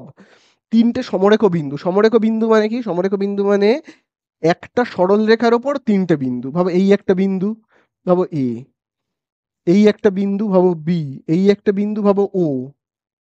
তাহলে এই বিন্দু, 3টে বিন্দু যদি একই সরল রেখায় থাকে তখন তাকে বলা হয় সমরেখ। এবারে এই 3টে বিন্দু দিয়ে কি একটা বৃত্ত আঁকা যাচ্ছে? দেখি তো। দেখো আমি যদি বৃত্ত আঁকি, এইভাবে একটা বৃত্ত আঁকা যাচ্ছে, কিন্তু এই বিন্দুটা কোনো কাজে লাগছে না। আবার তুমি যদি এইভাবে বৃত্তকে আঁকো, খুব ভালো করে দেখো, এইভাবে একবার আঁকো, তাহলে আবার এই ও বিন্দুটা কোনো কাজে লাগছে না। বোঝা গেল? আবার তুমি যদি এইভাবে আঁকো, এই যে এইভাবে আঁকি, আবার যদি আমি এইভাবে আঁকি, তাহলে আবার এই বিন্দুটা কোনো কাজে লাগছে না। তাহলে 3টে বিন্দু দিয়ে আঁকা কিন্তু একটা বৃত্ত আঁকা সম্ভব হচ্ছে না। তাহলে 2টো বিন্দু দিয়ে সম্ভব, 3টে বিন্দু দিয়ে সম্ভব নয়, একটা বিন্দু কোনো কাজেই লাগছে না, তাই না? তাহলে এই আমাদের হয়ে গেল মিথ্যা, এটা হবে ঠিক আছে। 3-এর দাগে 4-এরটা হবে মিথ্যা। চলো এবারে আমরা চলে আসবো 5-এর দাগে। দেখো বলে দিয়েছে রুট এ মাইনাস বি, খুব ভালো করে দেখবে কিন্তু এটা রুট এ মাইনাস বি, এইটার অনুবন্ধীকরণই বলে দিয়েছে রুট এ প্লাস বি। এটা সত্যি না মিথ্যা? দেখো অনুবন্ধীকরণী মানে হলো এইটার অনুবন্ধীকরণী, যে রুট এ মাইনাস রুট বি এর অনুবন্ধীকরণী অ্যাকচুয়ালি কত হওয়া উচিত বলো তো?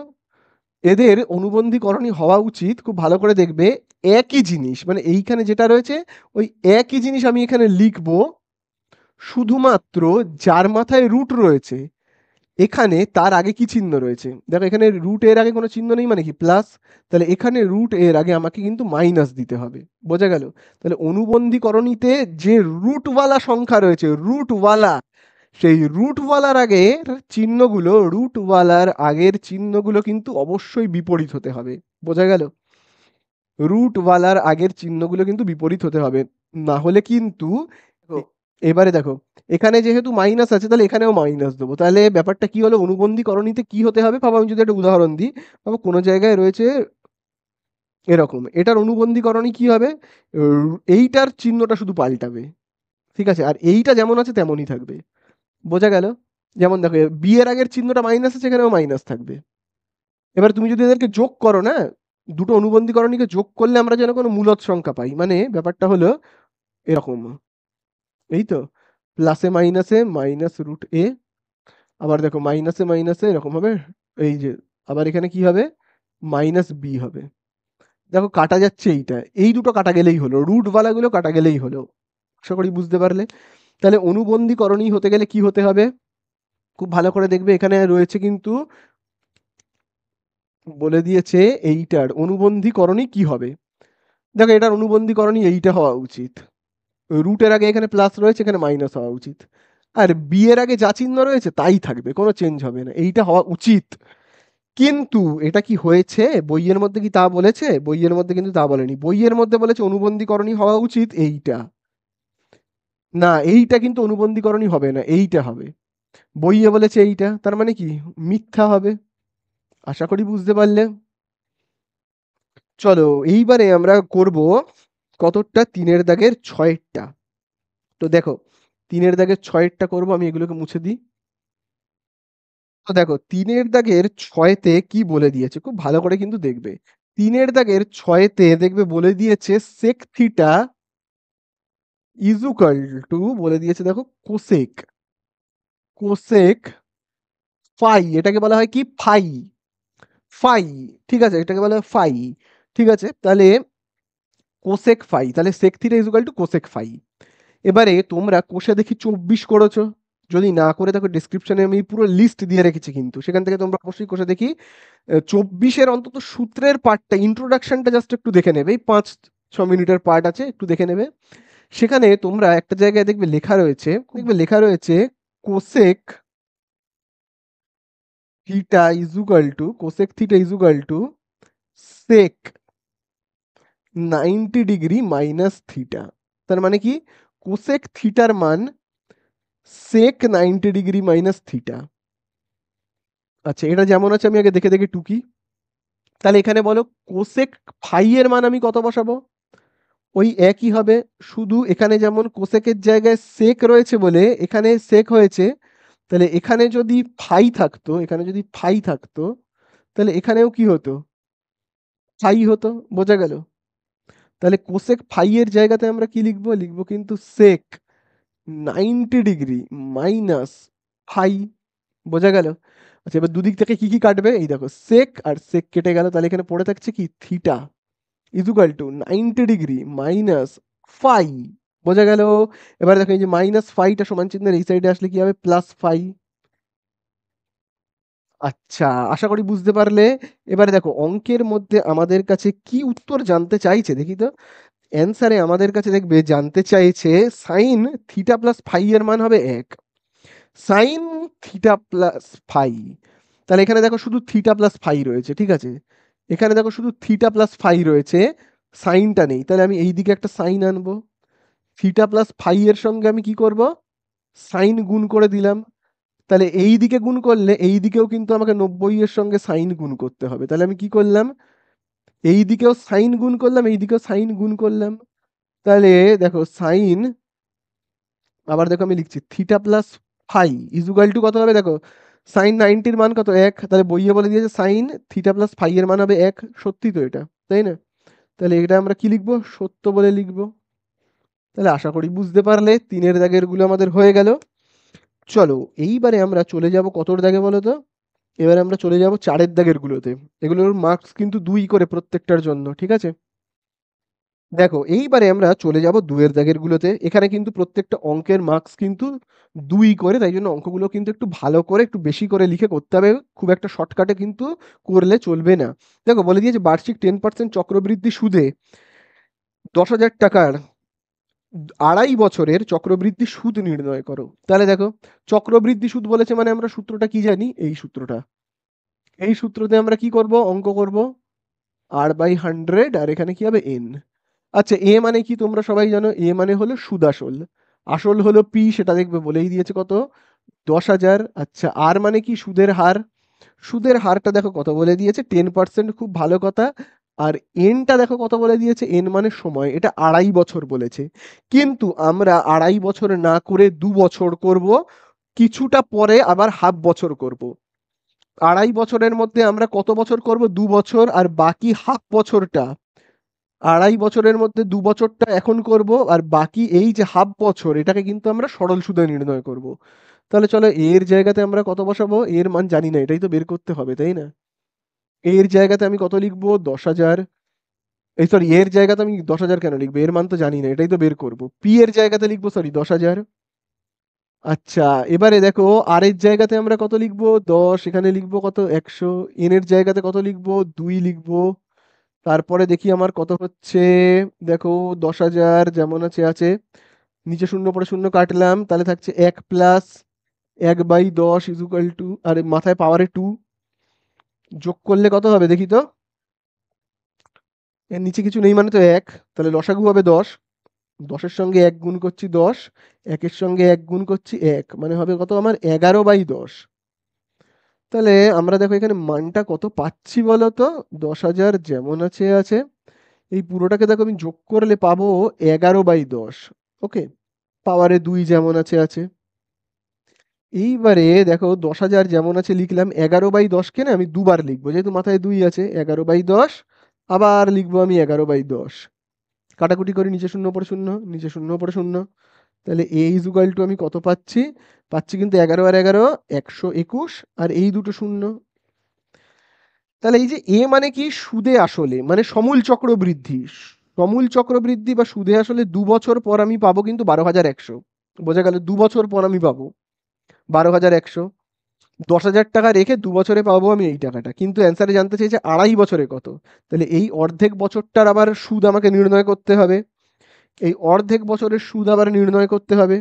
তো এই অর্ধেক বছরের সুদটাকে আমি দেখো এখানে নির্ণয় করে ফেলছি। হ্যাঁ, এটাকে আমি আবার সরল সুদে করছি। আই সমান সমান PTR/100। ঠিক আছে, আই। আচ্ছা, পি মানে কি? আসল টাকাটা। তাহলে দেখো এখন আসল টাকাটা কত এসে দাঁড়িয়েছে? দেখো 10,000 থেকে বৃদ্ধি পেয়ে পেয়ে এখন কত এসে দাঁড়িয়েছে? 12,100। ঠিক আছে, এখানে আমরা বসাবো। এখন পি হয়েছে কিন্তু এইটা, তোমরা কিন্তু পি বলে কেউ পি এর জায়গায় 10,000 লিখে দেবে না। এই 10,000টা পি ছিল। কতদিন আগে পি ছিল? 2 বছর আগে। 2 বছর পর আসল টাকার পরিমাণ এখন সুদে আসলে দাঁড়িয়েছে এই টাকাটা। বোঝা গেল? এখন পি এর পরিমাণ এইটা হয়ে গেছে। আচ্ছা, টাইমে কত লিখবো? অর্ধেক বছরের 1/2। আর এর জায়গায় কত লিখবো? 10%। আর এখানে কত লিখবো? 100। কাটাকুটি করবো এবারে, নিচে শূন্য পরে শূন্য, নিচে শূন্য পরে শূন্য। আচ্ছা, এখানে দেখো 2 একে 2, 2 5 10। তাহলে এই 121-এর সঙ্গে 5কে গুণ করব। 5 দিয়ে 1কে গুণ করলে 5 একে 5, 5 দিয়ে 2কে গুণ করলে 10-এর শূন্য হাতে রয়েছে 1, 5 একে 5 আর একে 6। তাহলে আমরা দেখো কত পাচ্ছি? 605। তাহলে দেখো 2 বছরের শেষে হাতে এসছে এই টাকাটা, আর 2.5 বছরের আবার মানে ওই অর্ধেক বছরের সুদটা, মানে ওই যে 1/2 বছরের সুদটা হলো এই টাকাটা। তাহলে টোটাল 2.5 বছরের সমূল চক্র বৃদ্ধি কত? মানে আমি যদি এরকম ভাবে লিখি, এই এত বছরের সমূল চক্র বৃদ্ধি মানে কি, সুদে আসলে, সুদে আসলে কত হচ্ছে? 2 বছরে সুদে আসলে হয়েছে এই টাকাটা, আর আড়াই, আর বাকি হাফ বছরে হয়েছে এই টাকাটা। তাহলে টোটাল 2.5 বছরে কত বের করতে গেলে আমি কি করব? এই টাকাটার সঙ্গে এই হাফ বছরেরটাকে যোগ করব, তাহলেই তো হয়ে যাবে। তাহলে এই দেখো আমরা এখানে কত পাচ্ছি? 5 0, 6 আর 1 কত? 7। আর কত হবে? এখানে 12 যেমন আছে বসে যাবে এই টাকাটা। বোঝা গেল? তাহলে 10,000 টাকা জমা রেখে 2.5 বছর পর আমি ফেরত পাবো এই টাকাটা। তাহলে শুধু ইন্টারেস্ট কত? মানে 2.5 বছরের তাহলে শুধু চক্রবৃদ্ধি সুদটা কত? তাহলে এই এত বছরের শুধুমাত্র সুদটা কত? চক্রবৃদ্ধি সুদটা। তাহলে আমাকে কি করতে হবে? সুদাসল থেকে আসলকে বিয়োগ করতে হবে। সুদে আসলে পাচ্ছি আমি কত? 12,705। সেখান থেকে আমি শুধু আসলটাকে বিয়োগ করব। জমা রেখেছিলাম কত? 10,000। ঠিক আছে, বিয়োগ করলে আমি কত পাবো? 2,705 এই টাকাটা। তাহলে এই হলো আমাদের অ্যান্সার। এই ধরনের অঙ্ক কিন্তু কষে দেখি 6.1-এ আমি করিয়েছি। যদি বুঝতে না পারো একবার গিয়ে দেখে নাও, ডিসক্রিপশনে আমি লিঙ্কেও দিয়ে রেখেছি, আই বাটনেও দেওয়া ছিল, দেখে নাও। ঠিক আছে, বা এই অঙ্কের ভিডিওর শেষেও আমি কিন্তু দিয়ে রাখবো। ঠিক আছে, তাহলে এই হয়ে গেল আমাদের অঙ্কটা শেষ, আশা করি বুঝতে পারলে। চলো, এবার আমি চলে যাব 2-এর দাগের অঙ্কতে। তো দেখো এবারে আমরা করব 4-এর দাগের 2-এরটা। তো দেখি 4-এর দাগের 2-তে কি বলে দিয়েছে। দেখো 4-এর দাগের 2-তে বলে দিয়েছে x² + x + 1 = 0। তাহলে আমি দেখো এখানে আগে লিখে নিয়ে, x² + x + 1 = 0। তারপরে কি বলে দিয়েছে? বলে দিয়েছে সমীকরণের বীজগুলির, তাহলে এই সমীকরণের বীজ রয়েছে, দুটো বীজ রয়েছে। তাহলে দুটো বীজ যে কি কি আমি জানি না, আমি ধরে নিচ্ছি একটা হলো আলফা আর একটা হলো বিটা। তাহলে দেখো আমি একটু একটু করে পড়বো আর একটু একটু করে লিখবো।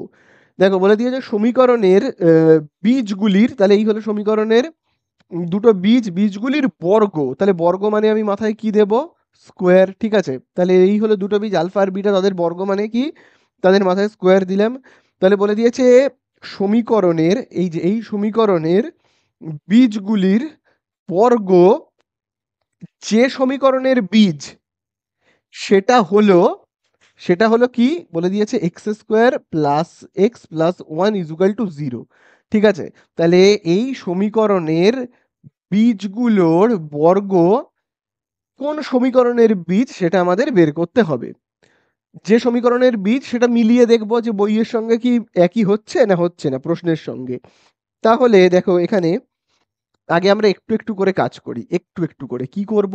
এখানে একটা সমীকরণ দেওয়া রয়েছে, এই সমীকরণের দেখো আমরা আগে এইভাবে লিখব, এই সমীকরণের মাথায় আমরা এইটাকে লিখব a x square plus b x plus c. ঠিক আছে, যেটা দ্বিঘাত সমীকরণের সূত্র আর কি। তাহলে দেখো এখানে এক্স স্কোয়ারের পাশে কিছু নেই মানে কি রয়েছে, এক রয়েছে। তাহলে এখানে আমরা কি বলতে পারি, এ সমান সমান এক। আবার দেখো বি এর বরাবর এখানে কিছু নেই মানে কি রয়েছে, এখানে এক রয়েছে। তাহলে বি মানে আমরা কত বলতে পারি, বলতে পারি এক। আবার দেখো সি এর বরাবরে দেখো এখানে নিচে কি রয়েছে, এক রয়েছে। বোঝা গেল? এইবারে দেখো দ্বিঘাত সমীকরণ গঠন করবার সূত্র কি বলতো, দ্বিঘাত সমীকরণ কিভাবে তৈরি করতে হয় তোমরা জানো কিন্তু দ্বিঘাত সমীকরণ কি করে তৈরি করতে হয়। দেখো দ্বিঘাত সমীকরণ তৈরি করবার সূত্র হলো এক্স এর স্কোয়ার মাইনাস কি করতে হয়, এক্স।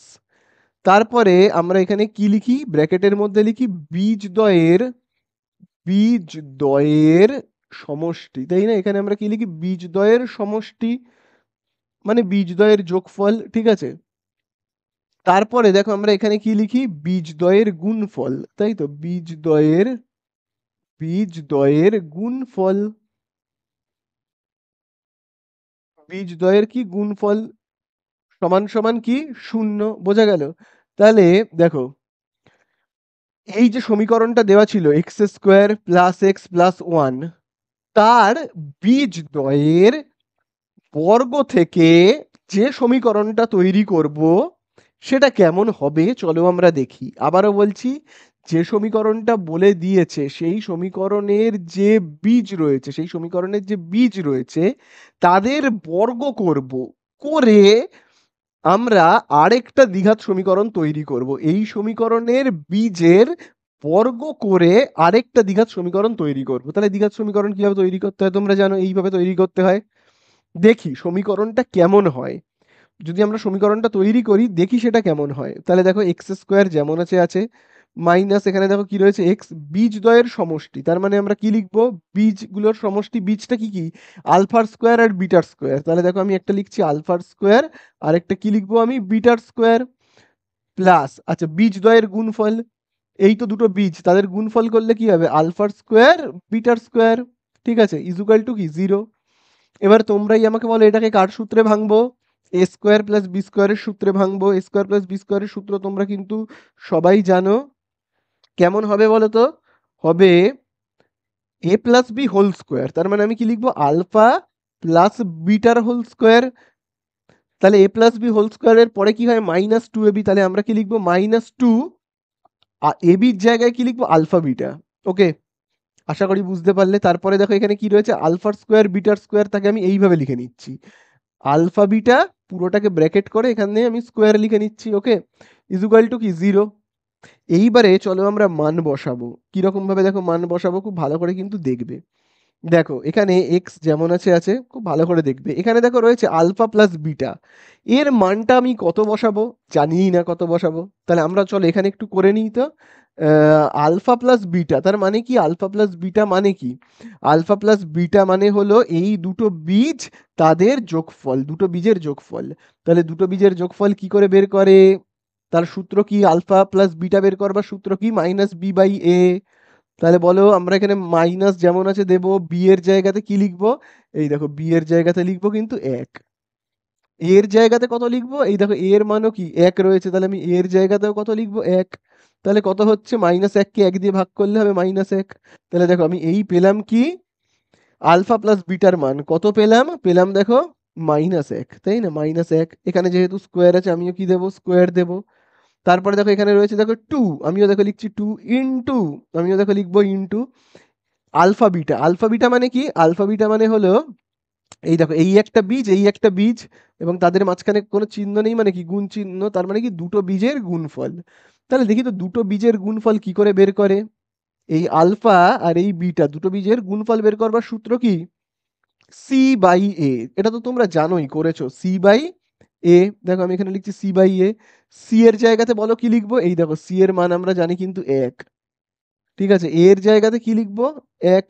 তাহলে 1 কে 1 দিয়ে ভাগ করলে কত হবে, 1 হবে। তাহলে আমরা দেখো এই যে এ বির আলফা বিটার জায়গাতে কত বসাবো, আলফা বিটার জায়গাতে বসাবো 1, ঠিক আছে। আবার দেখো এখানে আলফা বিটা রয়েছে, সেখানে কত বসাবো, 1। মাথায় স্কোয়ার রয়েছে, আমরাও দেবো স্কোয়ার। তাহলে দেখো আমরা এখানে পাচ্ছি কত, পাচ্ছি কিন্তু x square minus x minus 1 এর স্কোয়ার কত হবে, হবে কিন্তু শুধু 1। আচ্ছা 2 ইন্টু 1 কত হবে, 2 1 কে 2 হবে, ঠিক আছে। আবার দেখো এখানে 1 এর স্কোয়ার কত হবে, 1 হবে, ঠিক আছে। তাহলে এখানে হবে এক্স স্কোয়ার। তাহলে দেখো 1 থেকে 1 বিয়োগ 2 করলে কত হবে, 1 বিয়োগ 2 করলে কিন্তু হবে -1, তাই না? আবার এখানে খুব ভালো করে তোমরা দেখবে, দেখো এক্স স্কোয়ার যেমন আছে আছে। তাহলে দেখো এখানে -x ইন্টু -1, তাহলে কত হবে, -x ইন্টু -1 করলে হবে +x। আর +1 যেমন আছে আছে ইজুকাল টু কি, 0। এইবারে এখানেই আমাদের অঙ্কটা হয়ে গেল শেষ।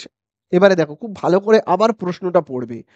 প্রশ্নের মধ্যে বলে দিয়েছে x square plus x plus 1, এই যে সমীকরণটা, তার বীজদ্বয়ের বর্গ, এই দেখো তার বীজদ্বয়ে, এই হলো আলফা আর বিটা দুটো বীজদ্বয়ের বর্গ থেকে যে সমীকরণটা তৈরি করা যায়, এই হলো বীজদ্বয়ের বর্গ। সেখান থেকে আমি দেখো এই সমীকরণটা তৈরি করলাম, এই যে এই সমীকরণটা তৈরি করলাম। তাহলে এই সমীকরণের বীজদ্বয়ের বর্গ থেকে আমরা যে সমীকরণটা তৈরি করলাম, যে সমীকরণটা এই দেখো তৈরি করেছি, সেই সমীকরণটা কি রকম হলো, সেই সমীকরণটা হলো কিন্তু বইয়ের মধ্যে বলে দিয়েছে, সেই সমীকরণটা হবে কি, x square plus x plus 1। বোঝা গেল, বোঝা গেল। এই সমীকরণের বীজদ্বয়ের বর্গ থেকে যে বীজদ্বয়ের বর্গ থেকে যে সমীকরণটা তৈরি করা যাবে সেটা হলো এইটা। দেখো এটাই তো বলে দিয়েছে, সেটা তৈরি হবে এটা। তাহলে এই আমাদের হয়ে গেল, পাশে আমরা লিখে দেবো কি, প্রমাণিত, ঠিক আছে, প্রমাণিত। তাহলে এই আমাদের হয়ে গেল, অঙ্কটা শেষ। 4 দাগের 2। চলো এবারে আমরা চলে যাব কত দাগে, 4 দাগের 3-এ। দেখো এবারে আমরা করব 3 দাগের অঙ্কটা, যেখানে দেখবে বলে দিয়েছে এক্স 12 ওয়াই 27। আগে আমি দেখো এগুলোকে লিখে নিই। এক্স, তারপরে দেখো বলে দিয়েছে 12, তারপরে দেখো বলে দিয়েছে ওয়াই, এবং তারপরে দেখো বলে দিয়েছে 27। বলে দিয়েছে ক্রমিক সমানুপাতি হলে এক্স আর ওয়াই এর ধনাত্মক মান নির্ণয় করি। ক্রমিক সমানুপাতি মানে কি হবে, ক্রমিক, তাহলে দেখো ক্রমিক সমানুপাতি মানে কি, ক্রমিক সমানুপাতি মানে হলো, খুব ভালো করে বুঝবে, এই যে এখানে দেখো 4টে সংখ্যা রয়েছে, 1টা 2টো 3টে 4টে।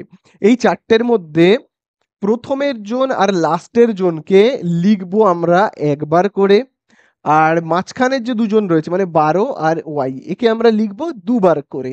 কেমন ব্যাপারটা, চলো একবার দেখি। প্রথমটাকে আমরা ভাগ করব দ্বিতীয়টা দিয়ে, ঠিক আছে। দেখো প্রথমটাকে ভাগ করব দ্বিতীয়টা দিয়ে, তারপরে আমরা কি করব, দ্বিতীয়টাকে ভাগ করব, দেখো দ্বিতীয়টাকে ভাগ করব তৃতীয়টা দিয়ে, তারপরে আমরা কি করব, তৃতীয়টাকে ভাগ করব চতুর্থটা দিয়ে, ঠিক আছে। তাহলে দেখো লাস্টে যে রয়েছে আর ফার্স্টে যে রয়েছে তারা দেখো একবার করে রয়েছে, দেখো 27, এই দেখো এই একবার, এক্স এই একবার। আর যারা মাঝখানে রয়েছে 12, এই দেখো দুবার রয়েছে, এই 12 এই 12। দেখো ওয়াই মাঝখানে রয়েছে, দেখো দুবার। বোঝা গেল, তাহলে ক্রমিক সমানুপাতি মানে কি, যে প্রথমে থাকবে আর যে লাস্টে থাকবে সে একবার করে থাকবে, আর মাঝখানে যারা থাকবে তারা দুবার করে থাকবে। আর আমরা কি করব, প্রথমটাকে দ্বিতীয় দিয়ে ভাগ, দ্বিতীয়টাকে তৃতীয় দিয়ে, তৃতীয়টাকে চতুর্থ দিয়ে। তাহলে এবারে দেখো আমরা কিরকম ভাবে করব, এইটাকে নিয়ে নেব, এই যে এই অংশটুকুনিকে, দেখো এক্স বাই 12 আর ইজুকাল টু কি 12/y। চলো কোনাকুনি গুণ করে ফেলি, করলে দেখি কত হয়। এক্স আর ওয়াই কে যদি আমি গুণ করি তাহলে কি হবে, এক্স ওয়াই। 12 আর 12কে আমরা যদি গুণ করি তাহলে কি হবে, 12 ইন্টু 12। এবারে দেখো কি করব আমরা, এক্স ওয়াই যেমন আছে আছে। আচ্ছা এইবারে আমরা এইটাকে নিই, প্রথম দুজনকে হয়ে গেল মানে প্রথম আর দ্বিতীয়কে, এবারে আমরা নেব কি, দ্বিতীয় আর তৃতীয়কে, দ্বিতীয় আর তৃতীয়কে। দেখো দ্বিতীয়তে কি দেওয়া রয়েছে, 12/y, আর তৃতীয়তে কি দেওয়া রয়েছে, y/27। এবারে চলো কোনাকুনি গুণ করি, ওয়াই আর ওয়াই কে গুণ করলে হবে ওয়াই এর স্কোয়ার, 27 আর 12কে গুণ করলে কত হবে, 27 ইন্টু 12 করব।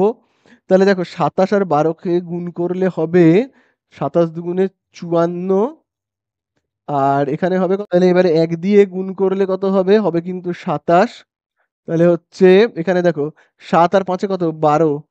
আ আবার হাতে রয়েছে ১, ২ আর ১ এ ৩, ৩২৪ হচ্ছে। তাহলে দেখো আমরা এখানে কত পাচ্ছি? y স্কোয়ার সমান ৩২৪। এবারে দেখো আমরা কি করব? এই স্কোয়ারটাকে এই সাইডে নিয়ে চলে গেলে হবে কি? রুট। তাহলে বলো তোমরা ৩২৪ এর রুট কত? ১৮। তাহলে আমরা y এর মান কত পেলাম? ১৮, সেটাকে আমরা এখানে বসাবো। ঠিক আছে? তাহলে দেখো আমি y এর জায়গাতে কত বসাবো? বসাবো কিন্তু ১৮। আর এইদিকে দেখো ১২ ইন্টু ১২ যেমন আছে। চলো এবারে ১৮ কে গুণ রয়েছে এই সাইডে পাঠিয়ে দিই। তাহলে কি হয়ে যাবে? ভাগ হয়ে যাবে। তাহলে ভাগ হয়ে যাবে, কাটাকুটি করব, কত দিয়ে করব? ৬ দিয়ে করি। ৬ ৩ এ ১৮, ৬ ২ এ ১২, আবার দেখো ৩ ১ কে ৩, ৩ ৪ এ ১২। তাহলে আমরা পাচ্ছি কত? দেখো এই দেখো ৪ ইন্টু ২, তার মানে হচ্ছে কত আমাদের? ৮। এক্স এর মান ৮ আর ওয়াই এর মান ১৮। তাহলে এক্স ইজুকাল টু কত? ৮, ওয়াই ইজুকাল টু কত? ১৮। এই হয়ে গেল আমাদের অঙ্কটা শেষ। এক্স আর ওয়াই এর মান আমাদের কাছে জানতে চেয়েছে। আশা করি বুঝতে পারলে। চলো এবারে আমরা মুছে দেব, দিয়ে ৪ এর দাগেরটায় চলে যাব। তো দেখো এবারে আমরা করব ৪ এর দাগের ৪ এরটা। দেখো ৪ এর দাগের ৪ এ বলে দিয়েছে যৌগিক ভেদের উপপাদ্যটি বিবৃত করো। এটা বইয়ের মধ্যে পুরো দেওয়া রয়েছে। চ্যাপ্টার ১৩ মানে ভেদের চ্যাপ্টারে পুরো দেওয়া রয়েছে। তোমরা সেখান থেকে দেখে নেবে। তাই জন্য আমি আর ৪ এর দাগেরটা করাচ্ছি না। চলে যাব আমি ৫ এর দাগে। ৫ এর দাগে দেখো বলে দিয়েছে m ইজুকাল টু কি বলে দিয়েছে দেখি তো? m ইজুকাল টু বলে দিয়েছে n by n plus b, এবং পুরোটার মাথায় দেখো একটা রুট রয়েছে। অ্যান্সারে আমাদেরকে জানতে চেয়েছে তবে n কে m ও b দ্বারা প্রকাশ করি। n কে তার মানে কি n এর মান আমাদের বের করতে হবে। চলো n এর মান আমরা তো বের করব। তার আগে আমরা কি করব? উভয় দিকে আমরা বর্গ করব, স্কোয়ার করব। তার মানে কি আমি এই দিকেও করছি স্কোয়ার, আবার এই দিকেও করছি স্কোয়ার। ঠিক আছে? এদিকে দেখো কি রয়েছে? n by n plus b রয়েছে না? এবারে দেখো এই তো রুট রয়েছে। এবার আমি কি করছি? এই যে দেখো এই দিকে বর্গ করছি। তাহলে সমান চিহ্নের এই দিকে আর এই দিকে কি করলাম? আমরা উভয় পক্ষে বর্গ করলাম। তাহলে দেখি উভয় পক্ষে বর্গ করলে কি হচ্ছে? এম স্কোয়ার যেমন আছে। দেখো এই স্কোয়ারটা আর এই রুটটা কি হবে? উঠে যাবে। তাহলে পড়ে কি থাকবে? দেখো পড়ে থাকবে n by n plus b, এইটা পড়ে থাকবে, তাই না? আশা করি বুঝতে পারলে। এবারে আমরা কি করব? দেখো কোনাকুনি গুণ করব। আচ্ছা কোনাকুনি গুণ করব। তার আগে দেখো এই অংশটা কোনাকুনি গুণ না করে এরকম ভাবে করছি। দেখো দাগের নিচে রয়েছে n প্লাস বি, তার মানে ভাগ এই সাইডে চলে গেলে কি হবে? গুণ হয়ে যাবে এম স্কোয়ারের সাথে। n প্লাস বি কি হয়ে যাবে? ভাগ রয়েছে, এই সাইডে গেলে গুণ হয়ে যাবে। তাহলে দেখো আমি কি বলেছি? n এর মান বের করতে হবে। তো দেখো এটা দেখে তোমরা বুঝতেই পারছো যে n ইজুকাল টু বেরিয়ে গেছে মান। তো তোমরা হয়তো অনেকে বলতে পারো স্যার তাহলে তো উত্তর বেরিয়ে গেল, এন এর মান তো এই তো বেরিয়ে গেছে। কিন্তু ব্যাপারটা তেমন না। দেখো আমরা এন এর মান যখন বের করব তখন কিন্তু এই দিকে কোনো এন থাকা চলবে না। এন এর মান বের করব মানে সমস্ত এন গুলোকে এই দিকে আনতে হবে। বোঝা গেল? তাহলে চলো আমি না এম স্কোয়ার দিয়ে গুণ করি একবার এন কে, তাহলে কি হবে? M square n. এবার এম স্কোয়ার দিয়ে আমি যদি বি কে গুণ করি তাহলে কি হবে? এম স্কোয়ার বি হবে। বোঝা গেল? এইবারে আমরা কি করব? খুব ভালো করে কিন্তু দেখবে। দেখো এই এম স্কোয়ার এনটাকে সমান চিহ্নের এই সাইডে নিয়ে যাচ্ছি। তাহলে দেখো এইদিকে এন যেমন আছে। তাহলে দেখো প্লাস এম স্কোয়ার এন, এইদিকে গেলে হবে মাইনাস এম স্কোয়ার এন। তাহলে এবারে আমরা কি করব? কমন নেব। আগে এম স্কোয়ার বিটাকে আমি লিখে দিই, তারপরে কমন নেব। দেখো এখানেও এন এখানেও এন, তাহলে আমি যদি দেখো এন কমন নিই, এন থেকে এন কমন গেলে কি পড়ে থাকবে? ১। এখান থেকে এন কমন গেলে কি পড়ে থাকবে? পড়ে থাকবে এম স্কোয়ার। তাহলে আশা করি বুঝতে পারলে। এইবারে আমরা এন এর মান বের করব। দেখো এনটা দেখো এখানে গুণ রয়েছে। তাহলে এই যে ওয়ান মাইনাস এম স্কোয়ারটাকে, ওয়ান মাইনাস এম স্কোয়ারটা কি রয়েছে? এন এর সাথে গুণ রয়েছে। এই সাইডে পাঠিয়ে দিলে কি হয়ে যাবে? ভাগ হয়ে যাবে, মানে কি নিচে বসবে ওয়ান মাইনাস এম স্কোয়ারটা নিচে বসবে। আর এইদিকে কি পড়ে থাকছে? এন পড়ে থাকছে। এইবারে দেখো আমরা যে এন এর মানটা বের করলাম সেই মানের মান তো এইটা বেরোলো, তাই না? এন এর মান এইটা বেরোলো। এই মানে দেখো কোনো এন নেই, কিন্তু কোনো এন আছে? এন নেই। কিন্তু আগের এই যে মানটা যখন বের করেছিলাম এন ইজুকাল টু, সেখানে কিন্তু দেখবে এখানে এন ছিল। তাই জন্য এইটা আসল উত্তর নয়। আসল উত্তর হলো কোনটা? আমাদের এইটা। বোঝা গেল? এন ইজুকাল টু এইটাই হলো আমাদের অ্যান্সার, কারণ এই অ্যান্সারে কোনো এন নেই। ঠিক আছে? বোঝা গেল? তাহলে এই আমাদের হয়ে গেল কিন্তু অ্যান্সার। আশা করি বুঝতে পারলে। দেখো এবারে আমরা চলে যাব ৬ এর দাগে। দেখো ৬ এর দাগে কি বলে দিয়েছে? ৬ এর দাগ প্রচন্ড ইম্পোর্টেন্ট। স্টার মার্কিং করবে। ত্রিভুজ এবিসি এর পরিকেন্দ্র ও। ঠিক আছে? তাহলে এবং তাহলে দেখো আমি আগে আঁকি। ত্রিভুজ এবিসি। ঠিক আছে? ত্রিভুজ বেশ বড় করে আমি আঁকছি ত্রিভুজটা, হ্যাঁ? এই হলো ত্রিভুজ। তার পরিকেন্দ্র, পরিকেন্দ্র মানে নিঘাত এখানে একটা বৃত্ত আছে। এখানে একটা বৃত্ত রয়েছে। ঠিক আছে? বৃত্ত। এই বৃত্তটার কি বলে দিয়েছে? পরিকেন্দ্র। আমি যদি একটু ভালো করে আঁকি। ঠিক আছে? তাহলে এই হলো ত্রিভুজ এবিসি, এই হলো এ, এই হলো বি আর এই হলো সি। পরিকেন্দ্র, এই যে এই হলো পরিকেন্দ্র, কি বলে দিয়েছে? ও। এইবারে দেখো খুব ভালো করে দেখবে, এই হলো আমাদের ও পরিকেন্দ্র। এইবারে দেখো কি বলে দিয়েছে আমাদের? বলে দিয়েছে এ, কোন বিএসি 85, বিএসি, এই দেখো বি এ সি, তার মানে এইটা এইটা হলো কত বলে দিয়েছে আমাদের? 85। খুব ভালো কথা। তারপরে দেখো কি বলে দিয়েছে, আমি দেখো এখানে লিখে রাখি, হ্যাঁ? কোন বিএসসি হলো কত আমার? 85। তারপরে দেখো কি বলে দিয়েছে, তারপরে দেখবে এখানে বলে দিয়েছে বিসিএ। দেখো এই হলো বিসিএ, সেটা দেখো কত বলে দিয়েছে? বলে দিয়েছে 55। তাহলে এবারে আমাদের কাছে অ্যান্সারে কি জানতে চেয়েছে? কোন ও সি, ও এ সি এর মান নির্ণয় করো। দেখো বলে দিয়েছে কোন ও এ সি। তাহলে দেখো আমাদের কাছে আহ, এই কোণটা তো বলেই দিয়েছে, যেটা হলো বি সি এ 55। আমাদের কাছে জানতে চেয়েছে ও এ সি। আচ্ছা, ও এ সি যে কেমন হবে সেটাতে তো আমি আসবো। তার আগে দেখো, এই ত্রিভুজের আমরা দুটো কোণ জানি, তাহলে এই কোণটা কত হবে বলো? এই কোণটা কত হবে? আমি যদি দেখো এখানে লিখি কোণ এবিসি, এই কোণটার নাম কি? A B C. তাহলে কোণ এবিসি কত হবে? একটা ত্রিভুজের তিনটে কোণের সমষ্টি কত? 180। সেখান থেকে আমি কি করব? বাদ দেব। ঠিক আছে? এদের দুজনকে, মানে 85 আর 55 কে কি করব আমি? এক সমষ্টি করে বাদ দিয়ে দেব। তাহলেই আমরা পেয়ে যাব।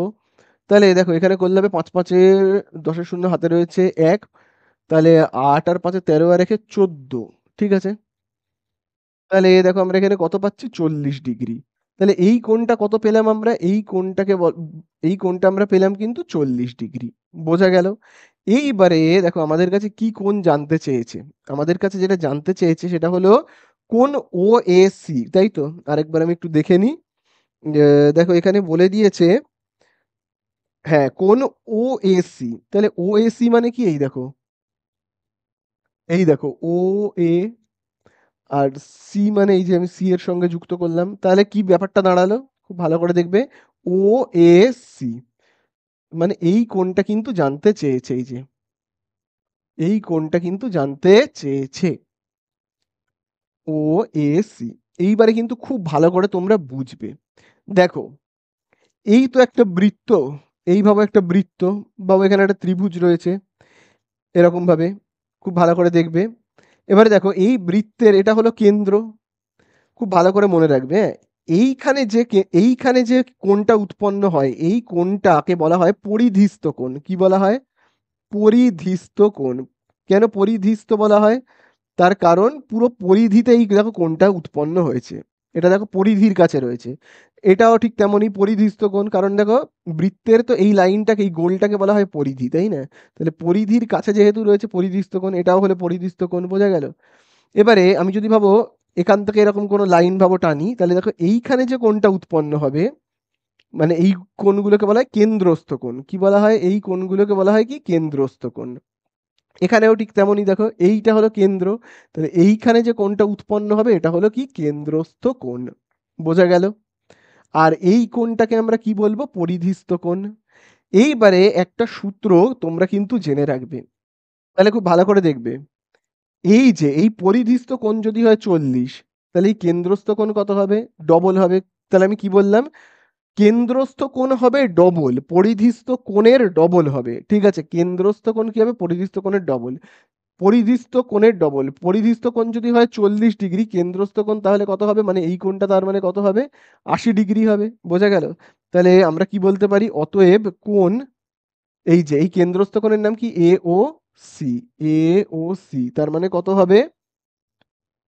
পরিধিস্থ কোণের ডবল, আমি এখানে লিখে রাখছি, 2 গুণ পরিধিস্থ কোণ, 2 গুণ পরিধিস্থ কোণ, ঠিক আছে, পরিধিস্থ কোণের কি হবে? ডবল হবে।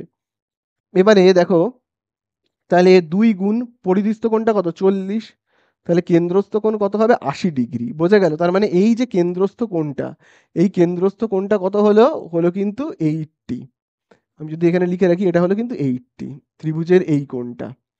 এইবারে দেখো, তোমরাই আমাকে বলবে খুব ভালো করে, এই যে ত্রিভুজটা, ত্রিভুজ দেখো এ ও সি, দেখতে পাচ্ছ তো ত্রিভুজ এ ও সি, এই ত্রিভুজের দেখো দুটো বাহু সমান। কোন দুটো বাহু সমান? খুব ভালো করে দেখবে, সেটা হলো এই দেখো, ও থেকে সি দেখবে সমান, আর ও থেকে এ।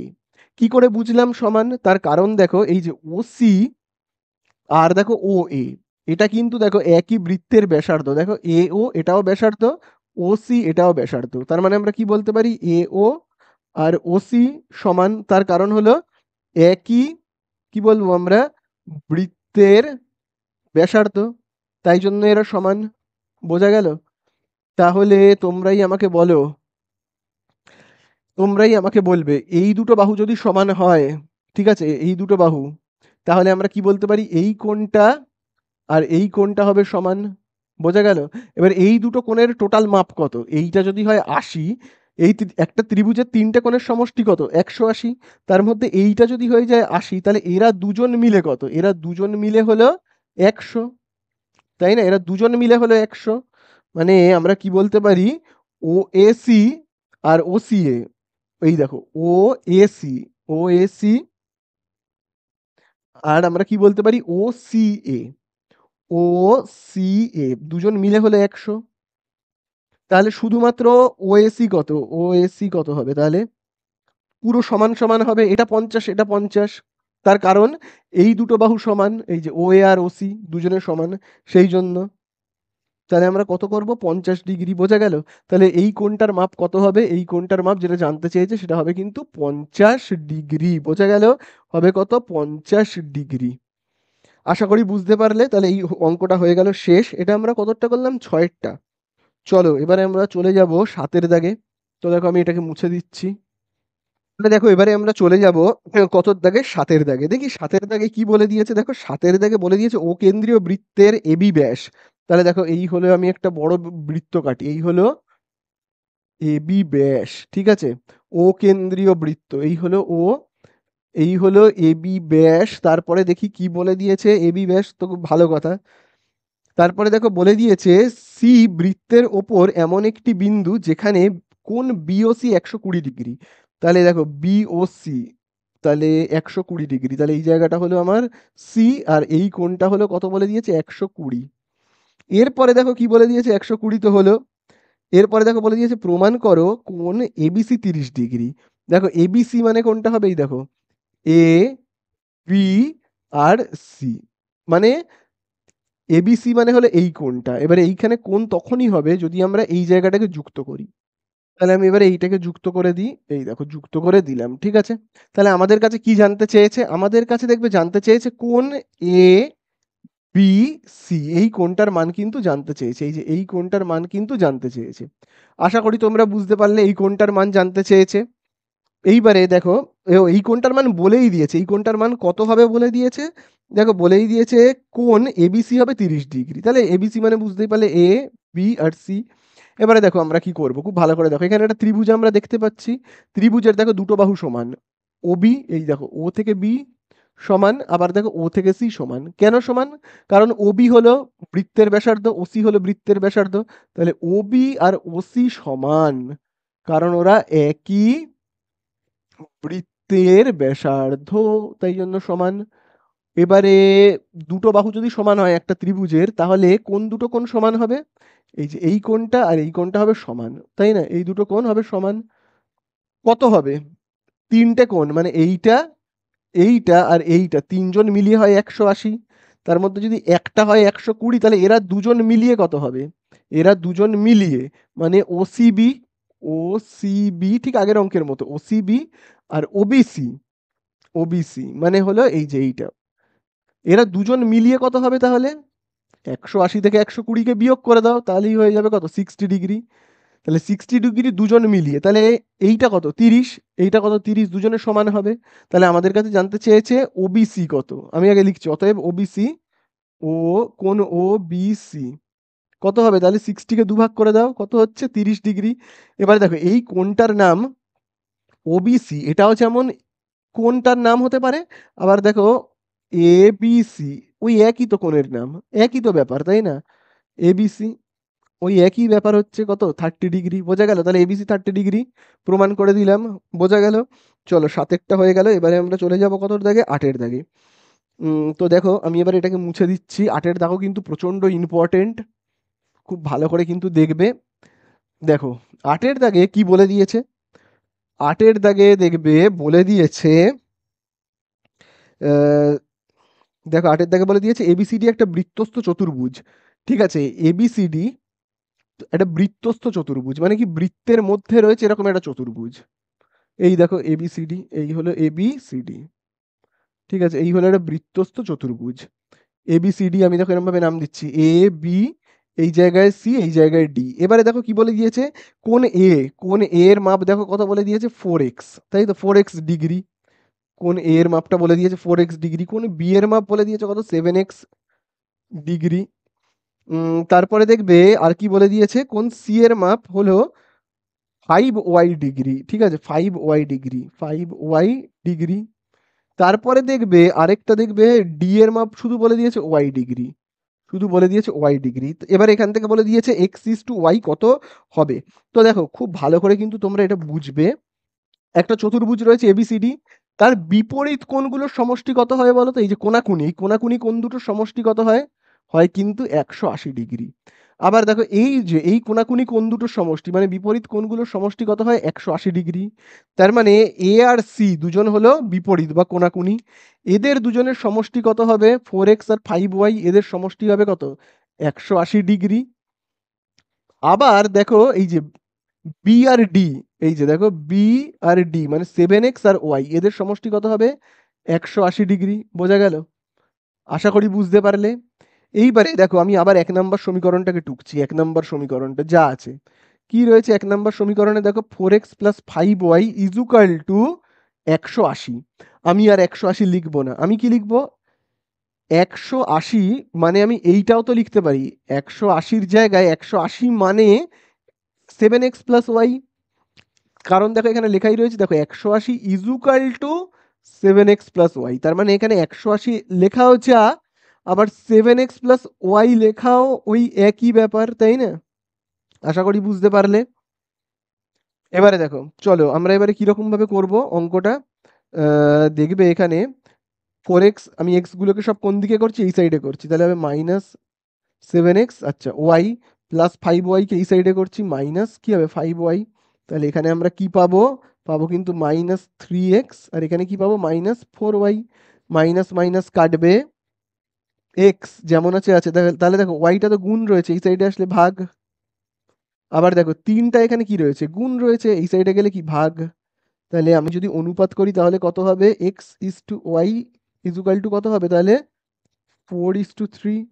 এই হয়ে গেল কি আমাদের অ্যান্সার, আমরা এখানে লিখে দেবো কি অ্যান্সার বলে লিখে দেবো, বোঝা গেল? তাহলে এই আমাদের হয়ে গেল কতর দাগ, হয়ে গেল 8-এর দাগ। চলো এবারে 9-এর দাগে চলে যাই। চলো এইবারে আমরা চলে যাব কতর দাগে, 9-এর দাগে। দেখি 9-এর দাগে কি বলে দিয়েছে।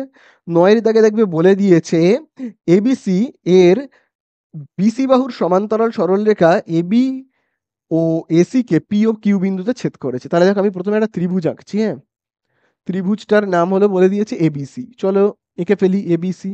এবারে দেখো বলে দিয়েছে বিসি বাহুর সমান্তরাল, তার মানে এরকম বিসি বাহুর সমান্তরাল এমন একটা সমান্তরাল সরলরেখা আঁকবো যা এবি কে কোন বিন্দুতে ছেদ করেছে, দেখো বলেই দিয়েছে, যা এবি কে ও এসি কে, এবি কে পি বিন্দুতে আর এসি কে কিউ বিন্দুতে ছেদ করেছে। এবারে দেখো কিসের কিসের মাপ বলে দিয়েছে, এপি 4 সেমি, এপি এই দেখো এ থেকে পি এটা হলো কত বলে দিয়েছে 4 সেমি, খুব ভালো কথা। তারপরে দেখো বলে দিয়েছে কিউসি 9 সেমি, এই দেখো এই হলো কিউ, এই হলো সি, কিউসি কত 9 সেমি। আর দেখো বলে দিয়েছে পিবি আর এ কিউ সমান, মানে এই দেখো এই হলো পিবি আর এই হলো এ কিউ, এরা দুজন আবার সমান, পিবি আর এ কিউ সমান, কিন্তু কত সেটা জানি না, তবে সমান। আমি ধরে নিচ্ছি এক্স, মানে এইটাও যদি এক্স হয় এটাও তাহলে এক্স। এইবারে তোমরা যে সদৃশ্যতার চ্যাপ্টার আছে সেখানে তোমরা জেনে থাকবে যে ত্রিভুজের এই যে এই বাহুটার এই যে এবি, তা সেটা দেখো দুভাগে ভাগ হয়ে গেল, দেখো এ থেকে পি, পি থেকে বি। তো সেখান থেকে আমরা শিখেছি যে এপি বাই কি হয়, এপি বাই হয় পিবি। ঠিক আছে, মানে উপরের অংশটা বাই নিচের অংশটা। ঠিক আছে, আবার একইভাবে এই সাইডেও তাই, এই বাহুটাও দুভাগে ভাগ হয়েছে, দেখো এই দেখো এ কিউ আর কিউ সি। তাহলে উপরের অংশটা মানে এ কিউ, এ কিউ বাই এই দেখো কিউ সি। বোঝা গেল? এবারে দেখো আমরা এপির জায়গাতে কত লিখবো, এপির মাপ আমরা জানি কত, 4। পিবির মাপ জানি না, ধরে নিয়েছি এক্স। আবার এইদিকে দেখো এ কিউ এর জায়গাতে কি লিখবো, এ কিউ এর মাপ জানি না, এক্স ধরা আছে। কিউ সি এর মাপ কিন্তু জানি 9 ধরা আছে। কোনাকুনি গুণ করো তাহলেই হয়ে যাবে, এক্স আর এক্স কে গুণ করো এক্স এর স্কোয়ার, তারপরে তুমি 9 আর 4 কে গুণ করো কত হবে 36। তাহলে দেখো এবারে কি হবে, স্কোয়ার এই সাইডে চলে গেলে রুট হয়ে যাবে, তাহলে এক্স ইজুকাল টু আমরা কত পাচ্ছি 6। তার মানে এক্স এক্স ইজুকাল টু 6 মানে কি, পি থেকে বি হলো 6, আবার এই যে দেখো এই দেখো এ থেকে কিউ হলো 6। বোঝা গেল? তাহলে আমাদের কাছে তো শুধু এক্স এর মান জানতে চেয়েছে, তাহলে আমাদের হয়ে গেল এক্স এর মান শেষ। বলে দিয়েছে ও না, বলে দিয়েছে পিবির দৈর্ঘ্য কত, তাহলে এই দেখো পি থেকে বি হলো কত 6, আমাদের অঙ্ক শেষ হয়ে গেল। বোঝা গেল? চলো এবারে আমরা চলে আসবো কতর দাগেরটায়, 10এর দাগেরটায়। তো দেখো আমি এটাকে মুছে দিচ্ছি, হ্যাঁ। তো দেখো 10এর দাগে দেখি তো কি বলে দিয়েছে। দেখো 10এর দাগে বলে দিয়েছে এক্স একক ব্যাসার্ধ বিশিষ্ট একটি নিরেট অর্ধগোলক। আচ্ছা, অর্ধগোলক দেখতে কেমন হবে, এরকম। এই হলো আমাদের একটা অর্ধগোলক, দেখতে এরকম হয়। তার ব্যাসার্ধ, ব্যাসার্ধ মানে তোমরা জানোই এই যে কেন্দ্র থেকে শুরু করে এই পর্যন্ত, এই ব্যাসার্ধটা দেখো কত বলে দিয়েছে, এক্স বলে দিয়েছে, তাই না? তারপরে দেখো বলে দিয়েছে এর সমগ্রতলের ক্ষেত্রফল কত। তাহলে অর্ধগোলকের সমগ্রতলের ক্ষেত্রফলের সূত্র কি হয়, অর্ধগোলকের আমরা কি লিখবো, সমগ্রতলের ক্ষেত্রফল। সমগ্র তলের ক্ষেত্রফল, তার সূত্র বলো, তোমরা বলো কি হবে। ক্ষেত্রফলের সূত্র হবে, দেখো যদি পার্শ্বতল বলতো বা বক্রতল শুধু এইটুকুনি বলতো তাহলে হতো কিন্তু 2 পাই আর স্কোয়ার, কিন্তু এখানে বলে দিয়েছে কি সমগ্রতল, তাই তো এখানে দেখো বলে দিয়েছে হ্যাঁ সমগ্রতল। তাহলে হবে কি 3 পাই আর স্কোয়ার। আর মানে কি ব্যাসার্ধ, আর মানে কি ব্যাসার্ধ, তাহলে আমরা ব্যাসার্ধ কত জানি, এখান থেকে এতটা এক্স, তাহলে এক্স এর মাথাতে স্কোয়ার হবে। পাশে আমরা কি লিখবো, বর্গ। আচ্ছা, দেখি আমাদের কিছু একক, বর্গ একক, কোনো সেমি ডেসিমিটার দেওয়া নেই যেহেতু, তাহলে বর্গ একক লিখবো। এই আমাদের হয়ে গেল 10এর দাগেরটা। আশা করি বুঝতে পারলে। চলে যাব এবারে 11ওর দাগে। চলো এবারে আমরা চলে যাব কতর দাগে, 11ওর দাগে। চলো 11ওর দাগে দেখি কি বলে দিয়েছে, বলে দিয়েছে এক্স ইজুকাল টু, খুব ভালো করে কিন্তু দেখবে, এক্স এর একটা দেখবে বেশ বড় সড়ো মান বলে দিয়েছে, এক্স ইজুকাল টু দেখবে বলে দিয়েছে এ কস থিটা, বেশ বড় সড়ো একটা মান বলে দিয়েছে, প্লাস বি সাইন থিটা, বাবারে কি বড় মান। আবার দেখবে ওয়াই এর একটা মান বলেছে, দেখবে ওয়াই এর একটা মান কি বলে দিয়েছে, বলে দিয়েছে এ সাইন থিটা, তাই তো ওয়াই এর মান বলে দিয়েছে মাইনাস বি কি বলে দিয়েছে কস থিটা, এই একটা মান কিন্তু বলে দিয়েছে। অ্যান্সারে জানতে চেয়েছে এক্স স্কোয়ার প্লাস ওয়াই স্কোয়ারের মান হবে স্কোয়ার প্লাস বি স্কোয়ার, দেখি হয় কিনা। চলো এবার অঙ্কটা আমরা স্টার্ট করি, হ্যাঁ। তাহলে দেখো আমরা মান বসাবো, কি কি বসাবো খুব ভালো করে দেখবে, এক্স এর জায়গাতে কত বসাবো, এক্স এর মানটাকে বসিয়ে দেবো। কি বসাবো, a cos theta plus b sine theta. তাহলে এটা আমি কি বসালাম, এক্স এর জায়গায় এক্স এর মান বসালাম, যেহেতু এক্স এর মাথায় দেখো স্কোয়ার আছে, আমরাও কি দেবো এখানে স্কোয়ার দেবো, প্লাস ওয়াই এর জায়গায় এবারে ওয়াই এর এই মানটাকে বসাবো, কি বসাবো, a sine theta minus b cos theta. ঠিক আছে, এবারে দেখো যেহেতু ওয়াই এর মাথাতে স্কোয়ার আছে, আমি এখানে স্কোয়ার দেবো। এবারে একদম পুরো নর্মাল অঙ্ক, এটাকে পুরোটাকে এ প্লাস বি হোল স্কোয়ারের সূত্রে ভাঙবো। এ প্লাস বি হোল স্কোয়ারের সূত্র তোমরা সবাই জানো, a square plus 2ab plus b square, তাহলে এই হলো আমার এ, এইটা হলো এ। ঠিক আছে, এই পুরোটা আমার হলো কি এ, তার মাথাতে স্কোয়ার, এ স্কোয়ার প্লাস 2ab, এই হলো 2, এই হলো আমার এ। ঠিক আছে, এই হলো আমার এ। বি, বি মানে হলো এইটা, এই যে বি, এই হলো 2ab plus b square, B মানে আবার কি লিখবো, এই দেখো বি মানে এইটা, বি সাইন থিটা, তার মাথায় আমি কি দেবো এখানে হোল স্কোয়ার, বোঝা গেল? তাহলে এটাকে আমি কার সূত্রে ভাঙলাম, এ প্লাস বি হোল স্কোয়ার। এবারে এই জায়গাটাকে, এটাকে দেখো এ মাইনাস বি হোল স্কোয়ারের সূত্রে ভাঙবো, এ মাইনাস বি হোল স্কোয়ারের সূত্র কি হবে? আচ্ছা আমি না এইখান থেকে করছি, যেহেতু একটু জায়গার অভাব আছে আমি এখান থেকে করছি। কি হবে, এ স্কোয়ার, তাহলে এই হলো আমার এ স্কোয়ার মাইনাস 2ab, 2 এ মানে হলো এইটা, বি এই হলো আমার বি, বি প্লাস কি বি স্কোয়ার, তাহলে এই হলো বি, তার মাথাতে স্কোয়ার, বোঝা গেল? এইবারে আমরা কি করব, খুব ভালো করে কিন্তু দেখবে, দেখো এই ব্র্যাকেটটা যদি আমি তুলে দিই তাহলে এই স্কোয়ারটা কোথায় কোথায় বসবে, একবার এ এর মাথায় একবার কজের মাথায়, তাহলে এ এর মাথায় একবার বসবে এ স্কোয়ার, আরেকবার কোথায় বসবে, কজের মাথায় গিয়ে বসবে, বোঝা গেল? আবার দেখো খুব ভালো করে, এই পুরোটা যা আছে দেখে দেখে টুকবো, এর তো কিছু করার নেই, two a cos theta into b sine theta, okay, plus, আচ্ছা দেখো আমি যদি এবার এই ব্র্যাকেটটা তুলে দিই তাহলে এই স্কোয়ারটা কোথায় কোথায় বসবে, একবার বি এর মাথায় একবার সাইনের মাথায়, একবার বি এর মাথায় একবার কি কোথায় বসবে, সাইনের মাথায়, আর থিটা যেমন আছে আছে। আচ্ছা আমি সব ব্র্যাকেট তুলে দিয়ে একেবারে লিখছি, দেখো এখানে প্লাস রয়েছে আমি প্লাস দিচ্ছি, এইখানে দেখো এই ব্র্যাকেটটাকে আমি যদি তুলে দিই তাহলে কি হবে, এই স্কোয়ারটা একবার এ এর মাথায় একবার সাইনের মাথায়, তাহলে একবার বসবে এ এর মাথায় একবার বসবে সাইনের মাথায়, বোঝা গেল? আচ্ছা এবার এইখানে দেখো কি লেখা রয়েছে, দেখো যেটা লেখা রয়েছে আমি না এইখান থেকে লিখছি, মাইনাস দেখো 2 a sine theta into b cos theta, মানে আমি কি করলাম এইটাকে দেখে দেখে এখানে টুকছি, হ্যাঁ, বি কস থিটা প্লাস, এবারে দেখো আমি যদি এই ব্র্যাকেটটাকে তুলে দিই তাহলে স্কোয়ারটা কোথায় কোথায় বসবে, বি এর মাথায় কজের মাথায়, বি এর মাথায় কজের মাথায়, বোঝা গেল? তাহলে আশা করি বুঝতে পারলে।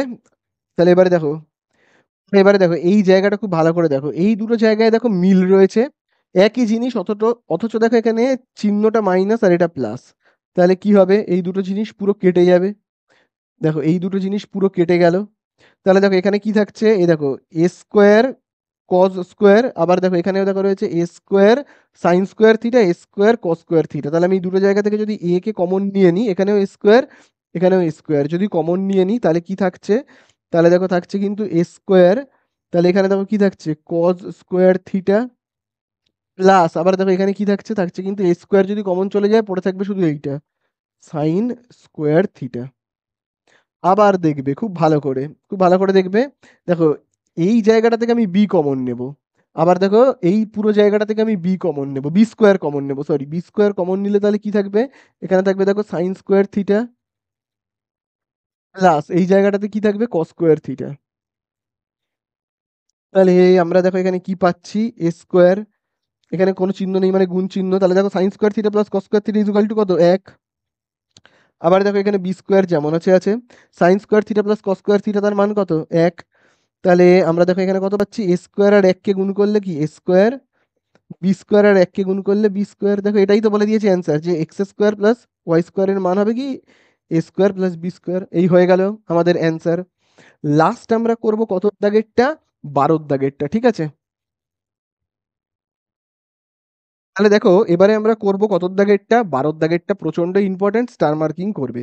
দেখো লেখা রয়েছে √2 কস, দেখো লেখা রয়েছে √2, তারপরে দেখবে লেখা রয়েছে cos alpha minus beta equal to, দেখবে লেখা রয়েছে এক। তাহলে দেখো √2টা কি রয়েছে, গুণ রয়েছে, আমি যদি দেখো এই সাইডে পাঠিয়ে দিই তাহলে কি হয়ে যাবে, কজ আলফা মাইনাস বিটা, তাহলে দেখো এইখানে √2টা ভাগ হয়ে যাবে। এবারে তোমরা আমাকে বলবে যে কজ, এটা যেমন আছে আমি দেখে দেখে টুকছি, আলফা মাইনাস বিটা 1/√2, কস কত ডিগ্রির মান, বলো বলো বলো বলো, কস কিন্তু 45 এর মান, ঠিক আছে? আশা করি বুঝতে পারলে।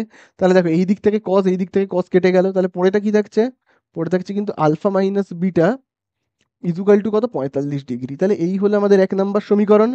আরেকটা দেখবে বইয়ের মধ্যে দেখবে বলেই দিয়েছে alpha plus beta equal to কত, বলে দিয়েছে কিন্তু রেডিয়ান বাই কত রেডিয়ান বাই 2, তার মানে কত আলফা প্লাস বিটা মানে রেডিয়ানের মান আমরা কত জানি 180, 180 বাই 2, তাহলে করলে কত হচ্ছে, তাহলে 180কে 2 দিয়ে ভাগ করলে কত হবে 90 ডিগ্রি। তাহলে এই হলো আমাদের 2 নম্বর সমীকরণ। এবারে যেভাবে করে আর কি, তোমরা অপনয়ন করেছো, এই যে আলফা প্লাস বিটা সমান সমান কত 90। আবার দেখো এখানে আমি কত লিখছি, alpha minus beta is equal to কত 45। এবারে যেভাবে করে প্লাস বিটা কাটবে, দুটো আলফা করলে কত হবে, হবে কিন্তু এখানে দেখো 2 আলফা, এই দুটোকে যোগ করলে কত হবে 135 ডিগ্রি। তাহলে এবারে দেখো 2কে আমরা কি করব, গুণ রয়েছে এই সাইডে পাঠাবো, এই সাইডে পাঠালে কত হবে 135কে দেখো 2 দিয়ে আমি যদি ভাগ করি তাহলে পাবো কত, পাবো কিন্তু দেখো আমি যদি 135কে ভাগ করি 2 দিয়ে তাহলে হবে কত 2, তাহলে দেখো এখানে ভাগ করলে হবে 2 6 12, 1 15, 2 7 14, দশমিক দিয়ে 0, 2 5 10। তাহলে দেখো আমরা পাচ্ছি কত, পাচ্ছি কিন্তু 67.5। এবারে দেখো আমাদের কাছে জানতে চাই আলফা ও বিটার মান, তাহলে এবার আলফার মান যে কোনো একটা সমীকরণে বসিয়ে দেবো। পাবো আমি এইখানটাতে বসাচ্ছি, এই সমীকরণটা 2 নম্বর সমীকরণে, তাহলে বসালে কি হবে আলফা প্লাস বিটা। আচ্ছা আমি না এই 1 নম্বরে বসাচ্ছি, 1 নম্বরটাতে বসাচ্ছি, 1 নম্বরে বসিয়ে দিই, 45 রয়েছে। আচ্ছা, আলফার মান হলো কত, খুব ভালো করে দেখবে 67.5, আর এখানে বিটা যেমন আছে আছে। এবারে আমরা কি করব, 67.5কে ওই সাইডে পাঠাবো, পাঠালে কত হবে 45 ডিগ্রি থেকে বিয়োগ করব 67.5, করলে কত হবে, দেখো 45 থেকে আমরা বিয়োগ করব, এই সরি 67.5, 67.5 থেকে আমি কি বিয়োগ করব 45। তাহলে দেখো বিয়োগ করলে আমরা পাবো 5, আর এখানে পাবো 2, আর এখানে পাবো 2, 22.5, তাই না? তাহলে আমরা এখানে পাচ্ছি কত, -22.5 কেটে দেবো, তাহলে বিটার মান আমরা কত পেলাম 22.5 ডিগ্রি, এর মাথায় কিন্তু অবশ্যই ডিগ্রি তোমরা দেবে। তাহলে এই হয়ে গেল আলফা বিটার মান, বোঝা গেল?